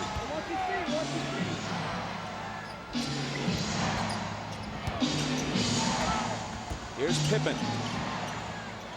The bad back makes Hornacek's assignment on him a whole lot easier. Left alone, he doesn't take the 3. Michael, fade away. See, if I'm Hornacek, I make Pippen make one of those shots. He's really rushing out to close out on him. He's got to show me he can shoot that ball before I'm too concerned with him. I got to be more worried about Michael Jordan. Jordan has 27 to Malone's 23. Here's Malone again. He was fouled. The basket would have counted, but it wouldn't stay down. It's on Pippen his first. Now you watch Michael Jordan on the repost, takes a quick bounce, the reverse spin, fakes Russell out and shoots a nice fadeaway tape. But I agree with you, Doug. I would make Scottie Pippen make one of those 3-point shots before I leave Michael Jordan alone in the low post.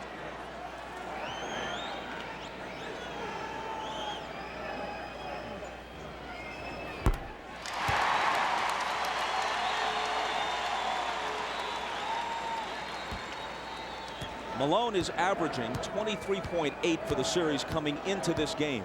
That's exactly what he averaged in the 6-game loss last year to Chicago. But that average will go up a bit after today. Makes them both.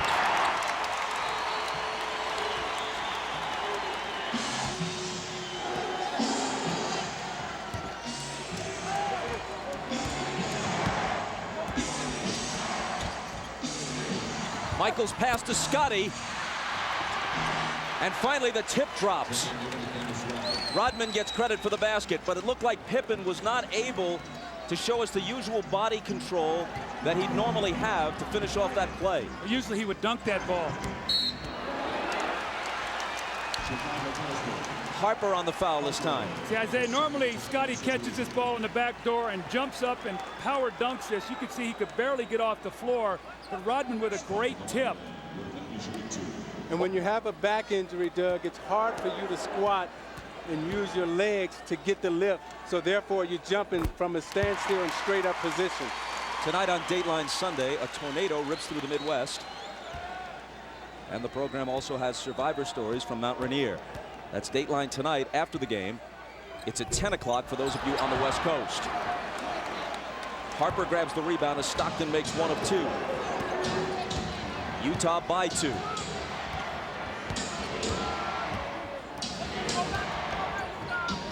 Jordan off target. Rebound Malone.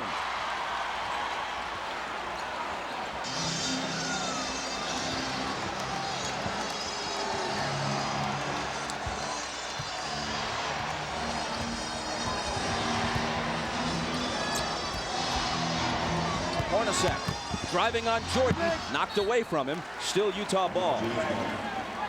4 on the shot clock. When Malone grabbed that last rebound, it was noticeable that Rodman backed away. He's already got 3 fouls, speaking of Dennis. And with Longley on the bench with 4 fouls and pretty much ineffective throughout the series when he has been in there, Rodman's got to be very careful. Knocked out, 3 on the shot clock. Howard Isley back on the floor now.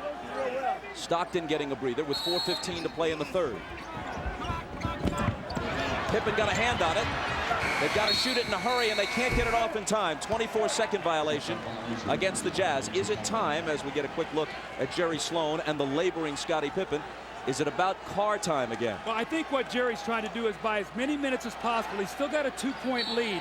And Antoine Carr is a guy that maybe gives him 24, 25 points, and here he comes, or 25 minutes. Here he comes right back into the game. So Jerry realized that he needs somebody out there that can shoot the basketball. Pippen giving it his best, and that time it was good enough. As we said, with that back injury, that little jump hook in the middle is an easier shot for Pippen to shoot because he can extend with his long reach and his arm length. Tied at 57. Hornacek had a good first half and hits this one.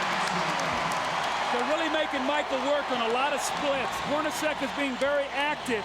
They know that Michael is the majority of the offense today, so they've got to keep him in motion. 15 for Hornacek. Now trying to guard Pippen. Scotty splits the defense, can't hit the bank, but Rodman with a second tip. That's the energy we talked about that the Bulls needed from Dennis Rodman. He gave them nothing in the first half. That's 2 tipped ins for 4 points here in this third period.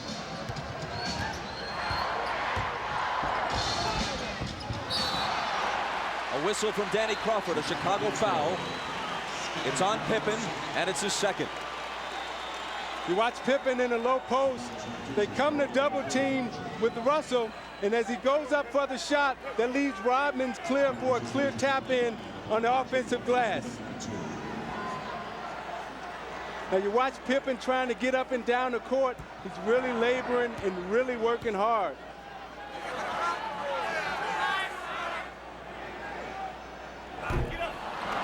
Scotty has come out. Kukoc, Burrell, and Kerr all in. There's Pippen heading back to the locker room again to try to stretch out that ailing back. Russell missed the first, but connects on the second. Utah by 1. Well, the only thing that's saving Utah in this quarter to keep them in the lead is the free throw line. Those early fouls have hurt Chicago, and Utah's taking advantage of it. Kukoc knocked away, and there's a Utah foul. It's just their second of the period. Doug, I've watched Jordan the last 4 plays, and he's picking his spots to get some rest out on the court. He's not playing Hornacek as tough because I think he knows that at the end of the game, he's going to have a lot of energy.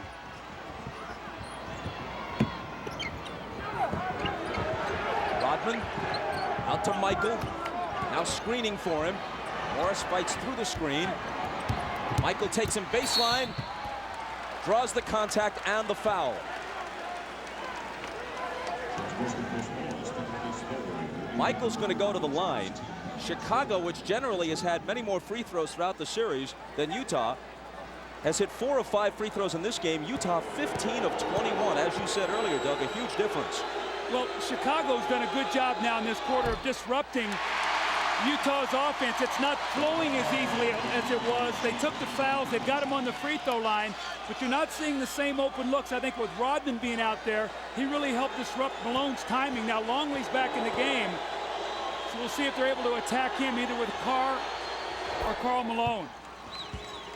Kukoc goes out as Longley checks back in. Tied again at 60.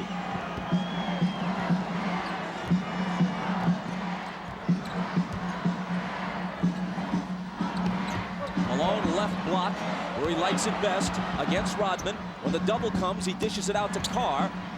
Now it's Hornacek. 3 seconds to shoot. Now they're going to have to force it. Hornacek off the back rim. Carr on the board. But there's a loose ball foul on Antoine Carr. It's his second. You see how the Utah is using so much of the shot clock now? That's not what they did in the first half, Bob. They got their shots up earlier in the clock. Now the Bulls have them working against that shot clock. They're not getting good looks. And they're going to have to speed up the tempo of their offense now.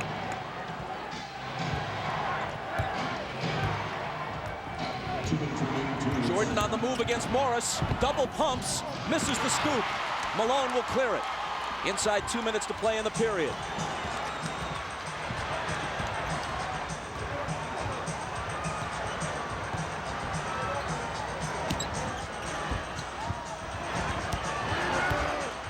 Antoine Carr missed it. I think the one guy that needs to get involved for Chicago right now is Luke Longley. He hasn't taken a shot the whole game. He's got to put some pressure on Malone in that low post. Here's Burrell. He's off target. Back comes Utah looking for the lead. It's Chris Morris. Hornacek in the right place at the right time. You see, early offense, they got the shot up, and they didn't let Chicago get back and get set up. And so even though they missed it, they got a chance for a second shot opportunity. 17 for Hornacek. Easily his best game since game 2. Michael confronted by Carr after he blew by Morris. And Jordan will come to the line. The fast break here by Chris Morris. He doesn't get the shot to go, but you see Chicago now not guarding a man really, but an area. And there's Hornacek with the offensive rebound, Isaiah. They got to pick up the tempo a little bit. Right now, it's become too half court, and Chicago's got them in a situation using too much clock. Michael misses the first as we check in with Jim Gray. All right, John Stockton is now back on the bench. He was in the locker room for about the past 7 minutes. He was getting a chiropractic adjustment several places. He felt a little twinge, went back there, saw the chiropractor. They've worked it all out, and he will return to the game. Bob? He's been struggling with something of a sore back throughout this series. 1 of 2.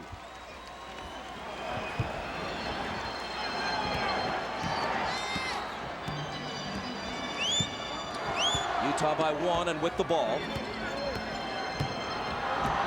Isley hands it to Karl.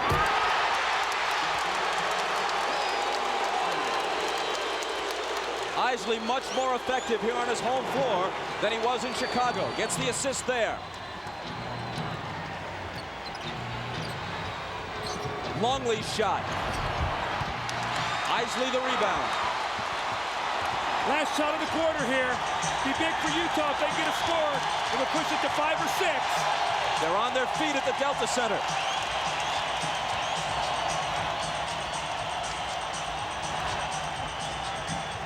Kerr on Isley. Around Keith's screen. Now he gets it back. And hits just before the buzzer.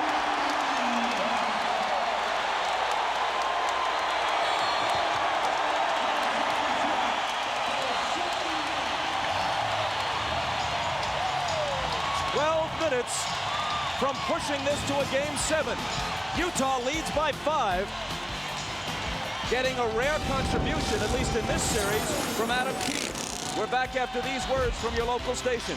You're watching the NBA on NBC. Howard Isley, after a miserable game 5 with no points and 5 turnovers, today has been big. He's helped rest Stockton. You see the kick down to Antoine Carr and the dunk. And in the last possession of the quarter, makes a pass that Adam Keefe makes a terrific catch on behind him and finishes. Today, Isley has 1 point and 3 assists, no turnovers. He's given him good numbers off the bench, and Karl Malone likes the fact that he's watching and his team is increasing the lead. As we start the fourth quarter, Michael Jordan has scored 29 points. He's 10 of 24. At one time, he was 9 of 15. That means he's just one of his last 9. He's played 34 of the 36 minutes so far after playing 45 of 48 on Friday night. Remember, in the fourth quarter Friday, he was just 1 of 7 from the floor. You have to believe fatigue is an important factor now. I think with Michael Jordan, he's smart enough to rest on defense and try to conserve his energy for offense. Here he is on offense. And he'll be coming to the foul line just as the fourth quarter starts. But even those poundings take something out of him, right, as he goes to the basket. Now, those are the things that take the most energy out of you. And the reason why, because if you can imagine yourself, if you had to wrestle with an individual for 2 minutes, that's very tiresome. However, when you're running up and down the court, that's an aerobic exercise. That doesn't take a lot out of you. So him going to the basket, taking that pounding, that takes a lot more out of you. And also right now is normally the time that Michael Jordan rests. He tries to rest the first couple minutes of the fourth quarter without Pippen. He's not going to get that rest. So we'll see what that does as the game wears on. But Jordan is the one individual that I've seen in this game since I played that can carry his team in the fourth quarter even when he's fatigued. He's already played more games and more minutes than at any time in his career. Isley, big hoop for Utah. Tell me confidence isn't an unbelievable thing. This is the same kid we watched in Game 5 who didn't even want to dribble the basketball. Today he's making some big plays for his team.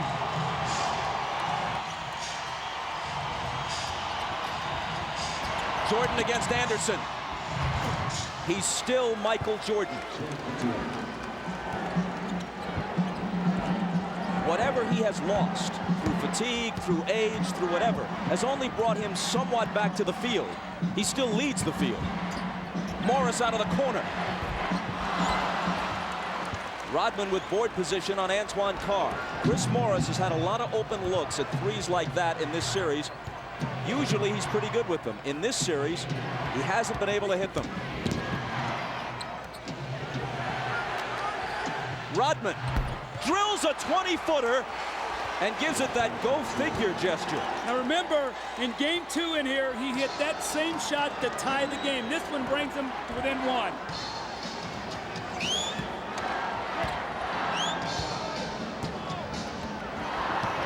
Isley returns it to Keefe on the screen roll, and he blows the dunk.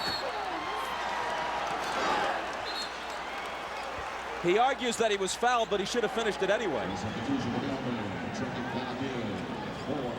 Now Keefe heads for the bench, and Malone comes back.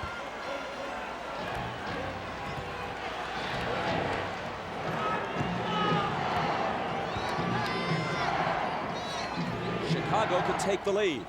See, now Malone has to guard Kukoc now on the perimeter. Watch that matchup. Jordan between the legs and the jumper. Off target, rebound Morris.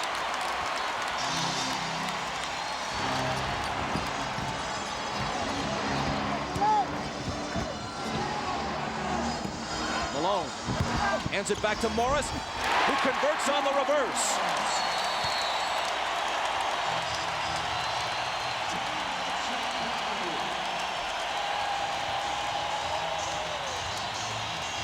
Timeout, Chicago. Now you watch Jordan using all his energy on offense. He goes, drive hard to the left, and shoots a fadeaway J. And then Rodman, go figure, right? Lined up straight in, shoots it right in, and even he's surprised. And you watch Chris Morris moving without the basketball. Malone with the beautiful feed. Morris with the reverse layup off the glass. Beautiful basketball by Utah.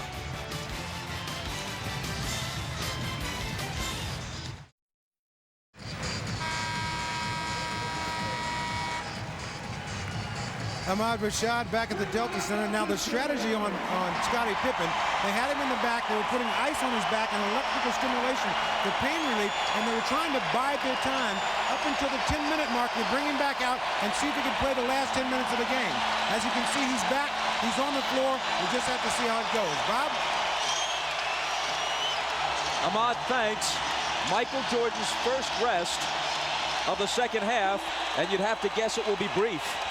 Utah right now has got to force Phil Jackson's hand. They got to stop him, and they've got to get some scores to make him come back and not get his normal rest. Kukoc spins to the hoop and misses the bank. Bushler chases it down. They got a new shot clock. I didn't see that ball hit the rim. Kukoc out of the corner. That one's short. And Malone grabs the rebound. And he asked for a 20-second timeout because he was in danger of toppling out of bounds. I think what you're going to see right now with Chicago is Tony Kukoc is going to try to put the pressure defensively on Karl Malone.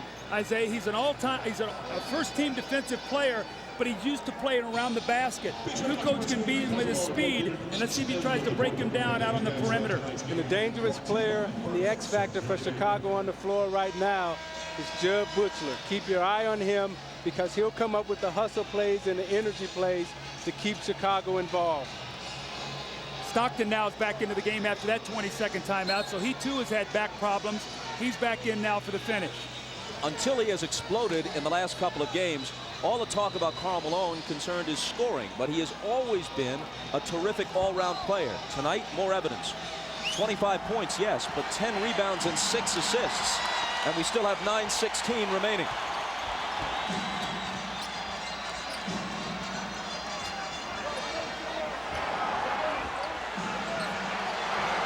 Stockton on the dribble against Kerr, trying to find Malone, but they get a hand on it, and Rodman grabs it.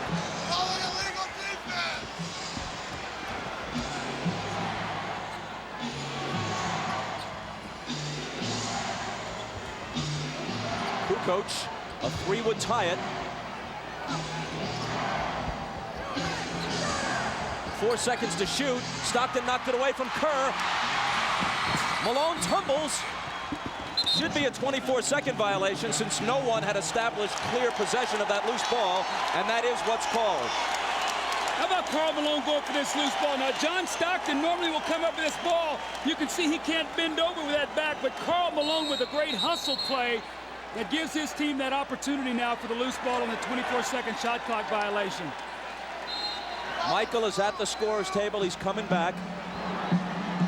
The next time play stops. Remember now they like to go to Anderson in the post on Buechler.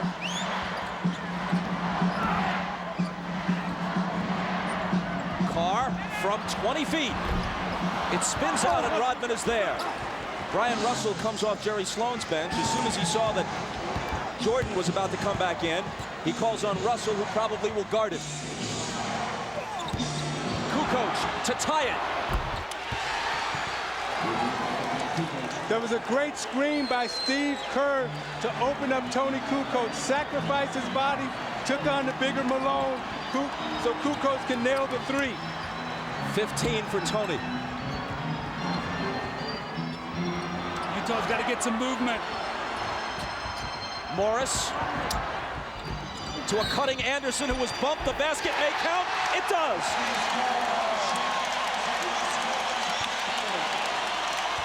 Bob, you can see now, Karl Malone has a tough time on the perimeter. He doesn't like to play out here, so he gets bumped and he just tries to run through the screen.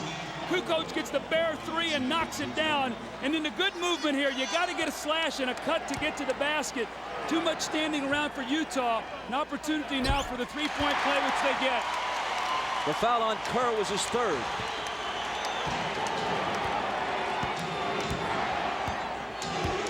Jordan back in. Takes the pass from Pippen. Russell is on him. He gets by him. Now Carr comes over and commits the foul.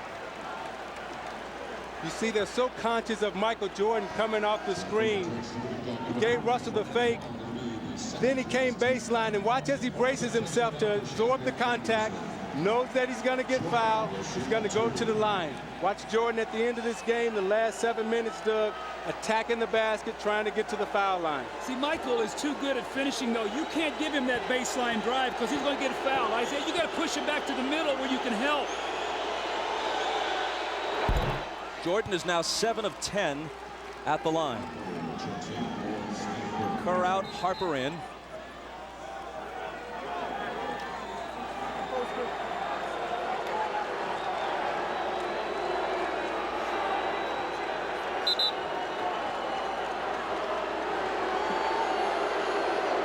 We're told that the brief stoppage was because of a sign one of the fans was holding, and it had some offensive language on it.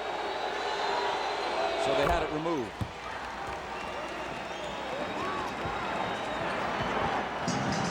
Dennis Rodman, we're told, was the only player to protest its removal. Hornacek guarded by Jordan. Malone over Dennis. Rebound Pippen. Hornacek slapping at it. Scotty just hobbling around. The foul is on Antoine Karl, and that's his fourth. Utah's gotten very stagnant here right now, Isaiah. They've really bogged down and really started in the third quarter. The free throw line kept them in it, but right now they're really struggling scoring. And this was Chicago's defense has been dominant against Utah in the fourth quarter.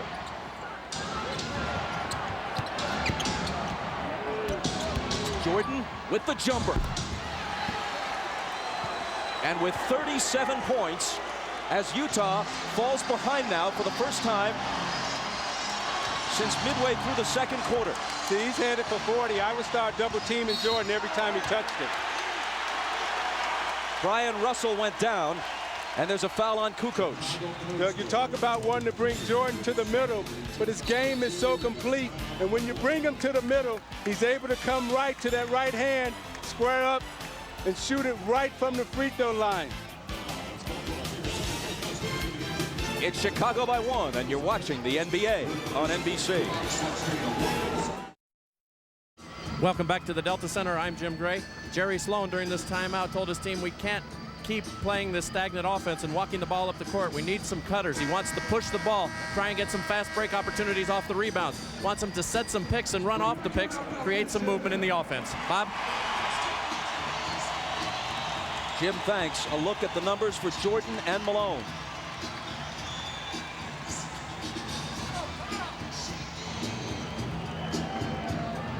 Jerry Sloan wants fast break points. They have to turn to John Stockton right now to push the tempo. And thus far, he's only attempted 4 field goals. At 5 points, 4 assists, and 3 turnovers. Stockton has to come through big for him down the stretch. What's happened also, too, when Malone's getting the rebound, he's holding it, and rather than outletting where they can run. Here is Stockton with Harper on him. Antoine Karl. Malone, 3 defenders on him, and they take it away. It's Pippen wincing as he comes up with the loose ball.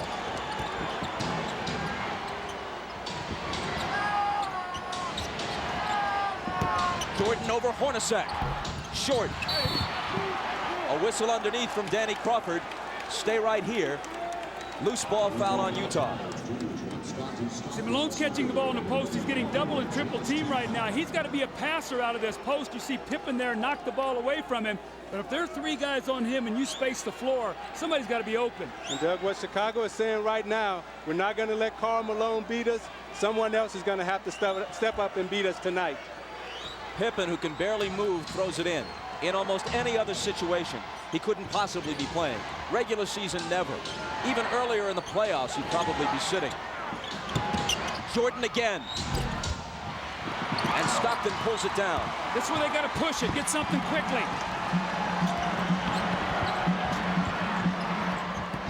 Underneath to Karl, and he was fouled.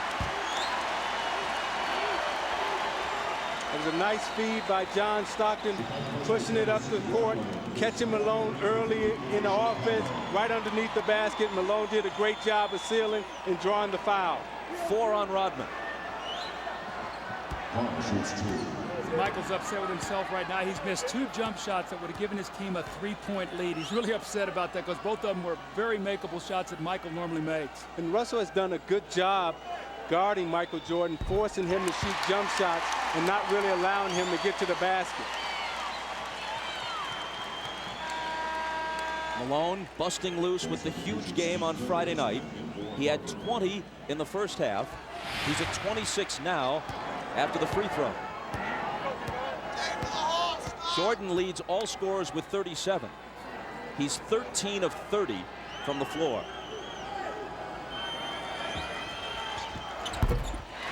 Utah back in front by 1. Steve Kerr now in for Chicago. Remember, he spaces the floor and gives them another shooter if they do start running at Michael and scrambling their defense.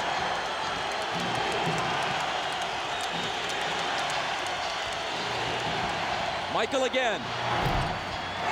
Russell takes it down. Stockton has a little daylight, and Utah has a 3-point lead.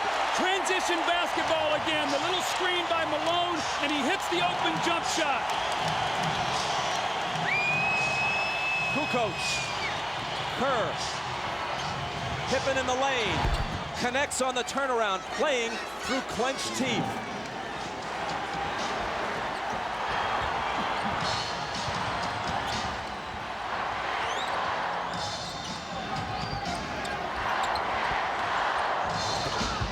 Malone.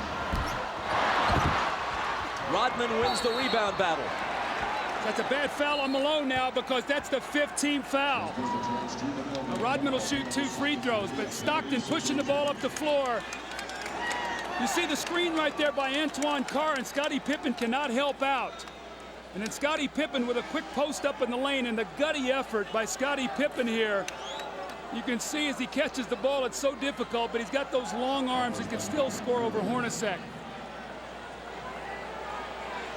The foul on Malone a moment ago was only his 2nd. Rodman to the line. Remember, he made 4 clutch free throws in game 4. This one is long. Over the year, he's a 55% free throw shooter. See, Isaiah, he shot that ball. As he shot it, he sort of walked away from it. You got to stay with that shot. Yeah, he didn't even take a look at the basket. He has to get set, take a look at it, and knock it down.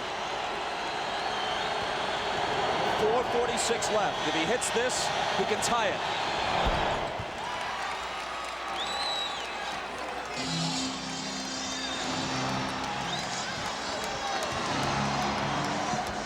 Stockton glancing at the clock as he comes across. 4.5 minutes for Utah to end its season or prolong it. Stockton, 5 seconds to shoot. It's Hornacek. Malone. They'll bring it back out. The jumper by Karl. Utah back in front. Great patience. Offensive rebound, kick it out, and Hornacek got it right back to him. Malone has 29.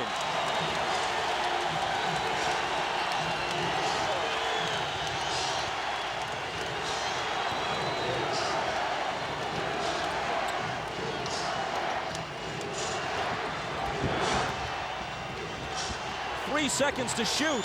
Harper's not the guy they want to have do it, but he has to. And he beats the shot clock and cans a huge shot. Doug, I think Utah is letting Scotty Pippen rest. I would go at him right now. He's trying to guard Antoine Karl, and Antoine Karl has a big advantage over him inside.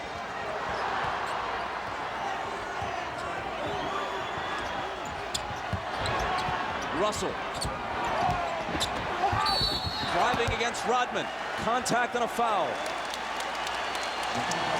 Kukoc was also there, and they call it on Kukoc's 3rd. Now you watch Harper as he takes this shot. Does he get it off in time? I don't know. That's a tough call. Well, you know what? If they miss that call, it's a 5-point swing in missed calls on shot clock situations. They took a Howard Isley 3 away wrongly in the first half. This one was even closer, but it appeared that Harper may have been just a fraction of a second behind the shot clock. Harper's basket counted. This one by Isley, which should have counted, did not. See, I think this three was good, and the last shot that Harper took, I think that was a shot clock violation. Russell steps to the line and knocks them both down.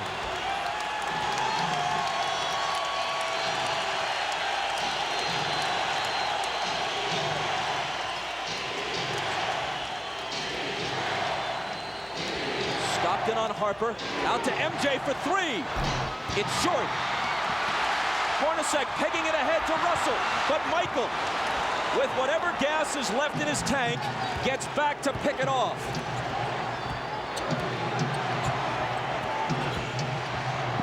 Rodman, offensive foul on Dennis. And that's 5. Now, Isaiah, that's what you're talking about. Jumping out off that screen and make Michael Jordan be a passer. Throw it to Rodman, who can't finish. And you saw Jordan right there complaining, saying Rodman needs to have a chance to come down. I thought it was a questionable call.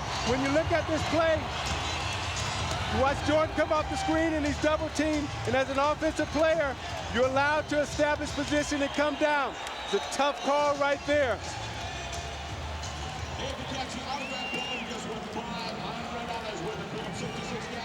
Oh no, says Michael. The Jazz by a basket. Well, remember last year in Game 4, Stockton to Malone that won the game. The long pass over the fingertips of Michael Jordan. Stockton with a great pass. Michael just misses it, and Malone gets the layup really to seal the win. Well, moments ago, were we going to see the same thing here? A chance to go up 4. Hornacek throws the pass, and Michael Jordan, with every ounce of energy that he has, goes up and gets the steal. He misses the shot, the three that would have put him up 1. Had this gone through, it would have been a 4-point lead for the Jazz. Michael gets back and makes the great steal. Jordan has 37 points on 13 of 32. 2 of 7 in the fourth. He is 3 of 14 in his last 2 fourth quarters.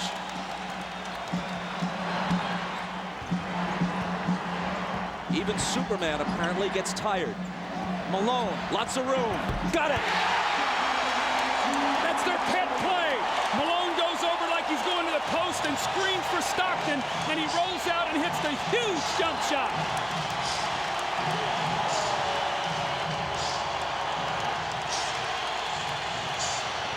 Jordan spinning, double team, has to get rid of it.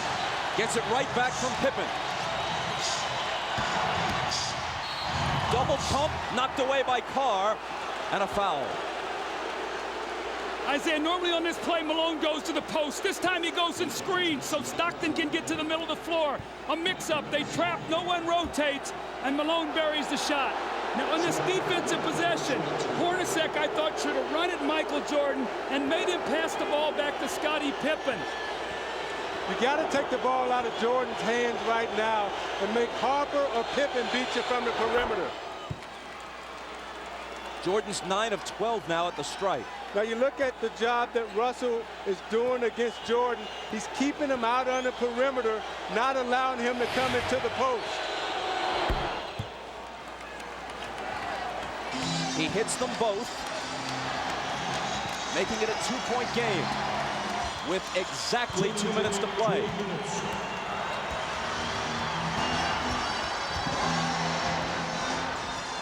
Stockton. Russell with a huge rebound. Tried to throw it off Rodman's leg as he was walking a tightrope and couldn't do it. Chicago back looking to tie.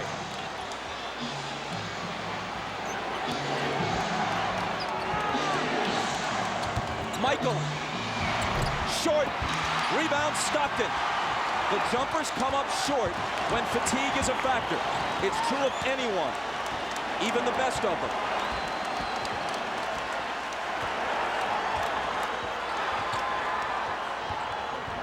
Rodman got in front and knocked it loose, but Chicago touched it last.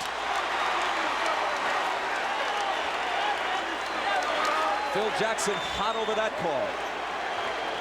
A minute 14 remaining. Watch Hornacek on this play, wrapping off a triple screen. Stockton for three. That would have been a dagger in Chicago's heart.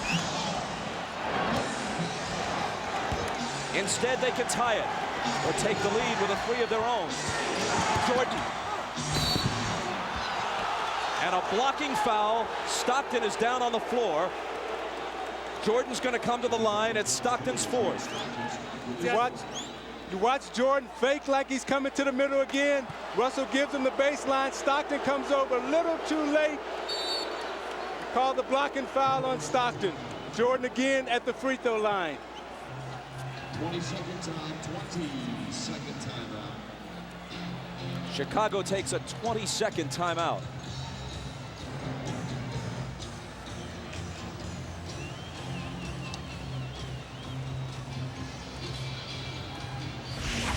Now you watch Jordan in the fourth quarter trying to get to the basket against Anderson.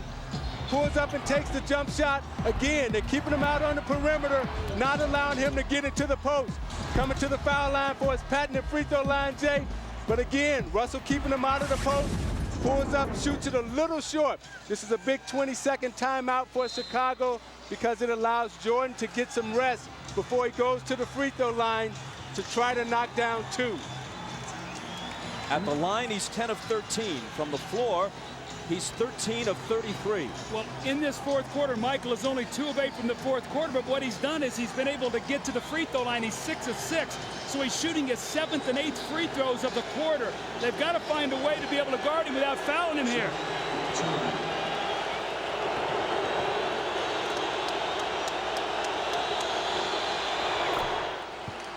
He cuts it to 1. Phil Jackson has told the Bulls during the last couple of timeouts, let's try to take it to the rack, go to the basket, not look for the perimeter shot.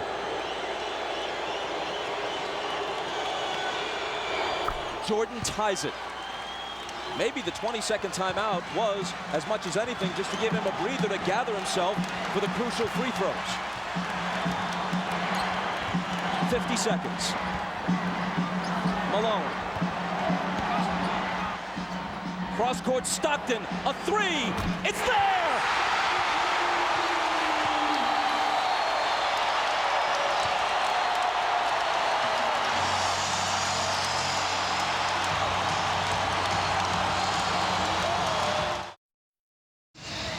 Now Ron Harper is guarding Stockton, who cuts through. Pippen is going to double team.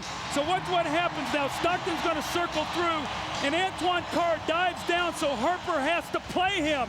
Now on the skip-out pass, Stockton hits the three. What a huge shot to put his team up 3. Look how close his foot was to the line here. A 3 by inches.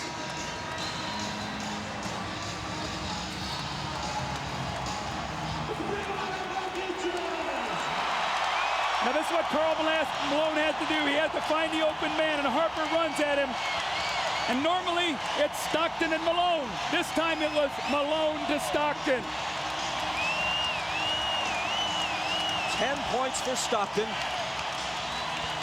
At age 36, he's played more NBA playoff games than anyone in history without winning a title. Now the Bulls would like to get 2-for-1 possession here. Try to get a quick score, get to the free throw line to give them 2 opportunities to 1. Pippen into Jordan. Michael working on Russell. Brings them to within 1. They scored within 4 seconds there. That's how quickly that changes now. Now it puts the pressure on the Jazz to score once again. Jordan with 43. Malone is doubled. They swat at it and steal it. Here comes Chicago. 17 seconds. 17 seconds from Game 7 or from championship number 6. Jordan open. Chicago with the lead. Timeout, Utah. 5.2 seconds left. Michael Jordan running on fumes with 45 points. At the end of the game, you got to get it out of his hands. He's beat you so many times. You watch Jordan play, Doug, and you know that at the end of the game, he's a killer. This was really the play that hurt Isaiah because they scored so quickly. Michael got in there and scored within 4 seconds. And what happened was Michael doubled back. You're going to see he's in the play. Look where Hornacek is setting the screen. Michael never clears, so Malone doesn't see him. He comes from the blind side and strips him. So 3 crucial plays here by Michael Jordan now as he gets Brian Russell with a quick crossover. Look at Brian Russell slips, and Michael pulls up and buries the shot to give him a 1-point lead. That may have been, who knows what will unfold in the next several months, but that may have been the last shot Michael Jordan will ever take in the NBA. Watch Jordan's left hand here as he gives Russell the push. The referee can't see that. Jordan frees himself up for a clean look. The greatest thing about Jordan is he has all the tricks. That's why it's so difficult to guard him. If that's the last image of Michael Jordan, how magnificent is it? I don't think you can put it into words, Bob. I mean, what he's done here in this 4th period, you see the 16 points. He got about a minute's rest and had to come back in. And Scotty Pippen has played a gutty game today, but still plenty of time here for Utah to try to score. But that's what Jordan is so smart at with his brains. He rested on defense so he would have enough energy down the stretch to perform. All right, 5.2 seconds. Utah down 1. Coach? Well, you've got to do one of 2 things. You've either got to get the ball to a guy where he can attack the basket. Utah loves to run a play up at the top where they wrap a guy to the corner and then pin down and catch at the top. You know if Malone gets it, they're probably going to run at him. Stockton and Hornacek have made key shots their entire career. Stockton, Hornacek, Antoine Carr, Karl Malone, and Brian Russell. If they score, there's a game 7. If they don't, for the 2nd straight year, they go out in 6. Stockton, Harper's on him, behind the screen. Harper got a piece of it. It comes off. The Chicago Bulls have won their 6th NBA championship, and it's their 2nd three-peat.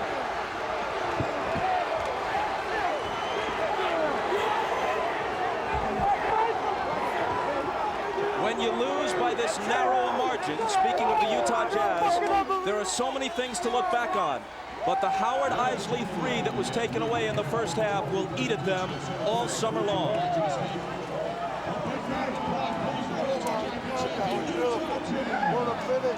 Jackson and Jordan, perhaps for the last time.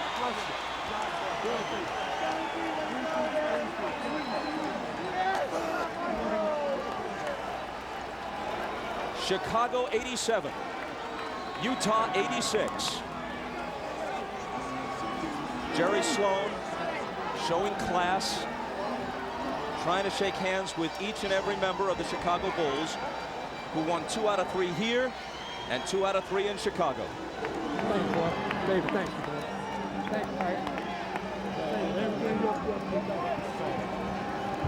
you. Statistically, especially in terms of shooting percentage, about the goodness of it he represents and what he's done for the game of basketball and for this Chicago Bulls organization.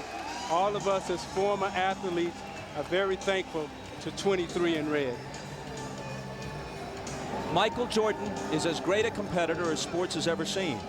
He also has an uncanny sense of theater. And as he makes his decision, he'll think about the fact that he could not ask for a better punctuation than this. He accepts a victory cigar from Jerry Reinsdorf to not only hit the winning basket, but have it be the last shot he takes this season, maybe the last he'll ever take in a Chicago Bulls uniform, to win the game and the championship by a point. You know, Bob, it's interesting about Michael Jordan. He's a guy who has nothing to prove, but lives his life every day as if he has everything to prove. That's something about his greatness. He's an unbelievable athlete. One more look at a shot you'll be seeing hundreds of times if you're a basketball fan. You'll see it dozens of times on the highlight shows tonight. Stockton gets rid of it, It's short. Harper had a hand in his face and maybe even got a small piece of the ball. I thought Stockton had a great look right there. It was a well-executed play. Stockton and Malone. And that's who you want taking your last shot, because he's made so many big shots for Utah. You know, my heart goes out to Stockton and Malone, because those two, more than any other two athletes in this era, really deserve a shot at wearing a championship ring. A shot can hardly come much closer than that without going in. For the celebration, here's Dan Roberts, the PA man. And now, please direct your attention to center court for the presentation of the 1998 NBA Finals MVP and the Larry O'Brien Championship Trophy. It is now time to make the 1998 Championship Trophy presentation. Joining me up here are the chairman, Jerry Reinsdorf, Vice President Jerry Krause, Head Coach Phil Jackson, and to make that presentation, here's the Commissioner of the NBA, Mr. David Stern. The two best teams in the NBA this season were the Utah Jazz and the Chicago Bulls. These two teams in these finals, wonderfully matched and motivated, treated the world of basketball to NBA basketball at its heart-stopping best. To both teams, thank you.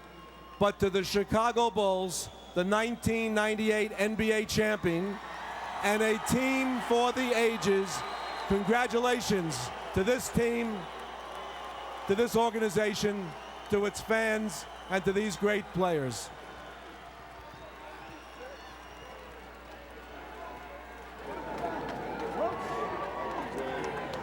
All right, Mr. Reinsdorf. Chicago Bulls fans all over the world would like to know, are you going to do everything you can possible to bring these guys back here to try to do this all over again? Well, let me first, Ahmad, say that on behalf of millions of Bulls fans all around the world, it's an honor to accept this trophy. It's only unfortunate that we can't have co-champions, because this Utah Jazz team is just the greatest team that we've ever played. 2 years in a row, they took us as far as you could take anybody. Winning six championships in 8 years is unbelievable. It's a tribute to a great coach and his staff, great players, Scotty and Michael, an unbelievable performance by Scotty and Payne tonight, Jerry Krause and his staff, just unbelievable. And on behalf of millions of Bulls fans all over the world, I can only hope and pray that Michael and Scotty will come back and defend the championship one more time. I take that as a yes. You are going to try to bring them back. Jerry Krause, you have to be very proud of this team. I'm so proud of these players and the staff. And this is for the fans back in Chicago, the greatest sports fans in the world. And we're just so happy. We're going to celebrate safe, guys, and we'll be home tomorrow morning. All right, Jerry, let me ask you, you do everything you can to bring these guys back. Well, you know, tonight all I want to do is celebrate and have fun, and we're going to talk later on. But this is a great occasion. And what Jerry said about the Utah club, Jerry Sloan and Scotty Layden are special people, and this is just a great organization, and it's somebody that you're proud of that you can be with. All right, Jerry, let's talk to Phil Jackson. Yes, I'm on. Once again, another journey to the top of the mountain. How is this one different from the other five? Well, Ahmad, we had to fight our way through this one. This is a real struggle for us this year against overwhelming odds. Maybe not as talented as the last 2 years, but they had a great heart. Hearts of a champion, as Michael has said. They won it. All right, you will celebrate tonight. Are you going to come back? Gee, that's a great question, Ahmad. I'll dodge that one right now. Thanks. All right, Phil. All right, once again, it is now time for the 1998 NBA Finals Most Valuable Player Award. And once again, here's the Commissioner, David Stern. Big surprise. 6 championships, 6 MVPs. Michael Jordan, get over here. You grace us with your presence. You've contributed mightily to our league. And tonight you gave one of the singular performances in the history of the NBA Finals. Thank you and congratulations, 1998 NBA Finals MVP, Michael Jordan.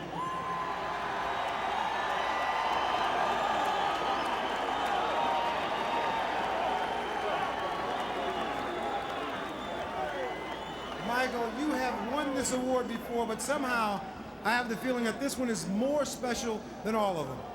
Well, let me say hello to my wife and my kids at home because they desperately wanted to come. I didn't want them to come here today because I wanted to focus on the game, but I wish they were here to help me celebrate. I know they're there cheering, and I can't wait to get home. But to the Utah fans, you guys are a tough bunch to play in front of. You guys came out with a lot of loyalty and respect for your team.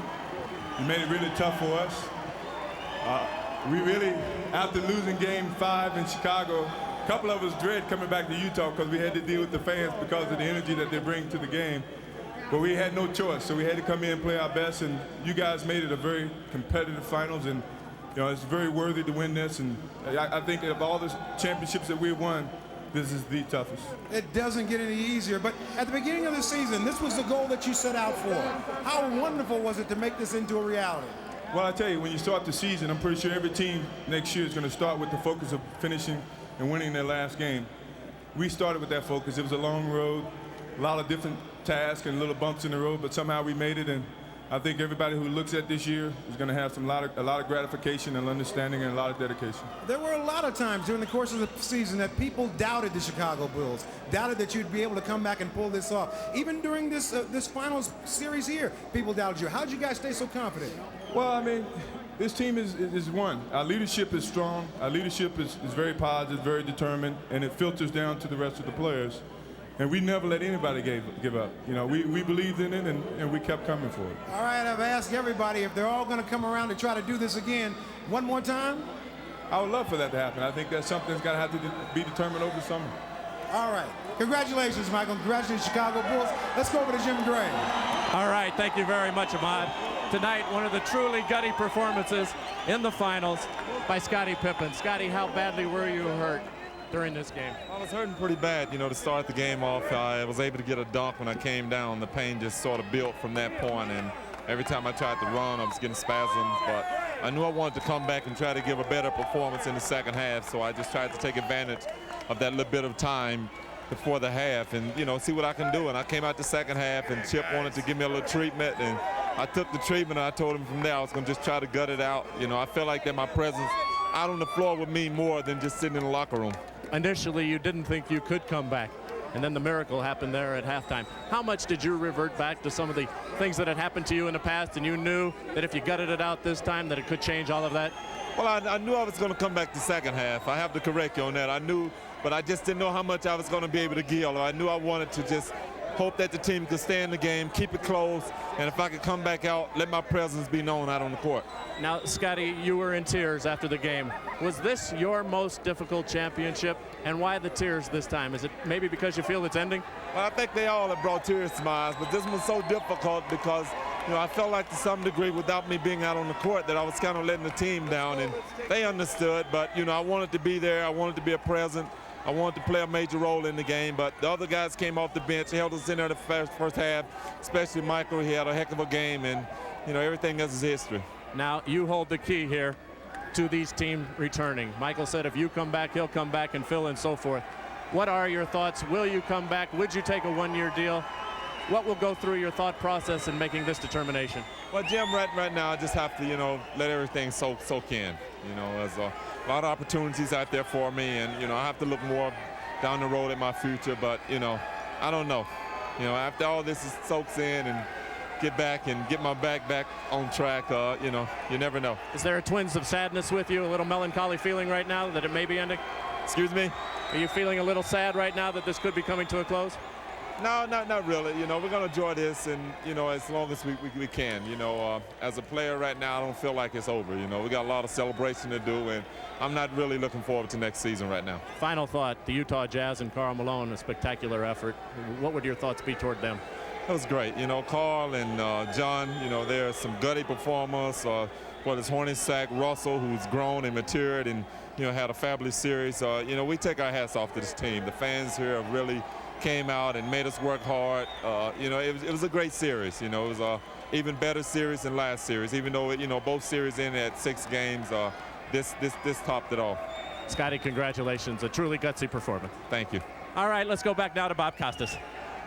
Thanks, Jim. To back up the accolades offered to Karl Malone by Scottie Pippen, Malone had 31 points, 11 rebounds, and 7 assists in 43 minutes tonight.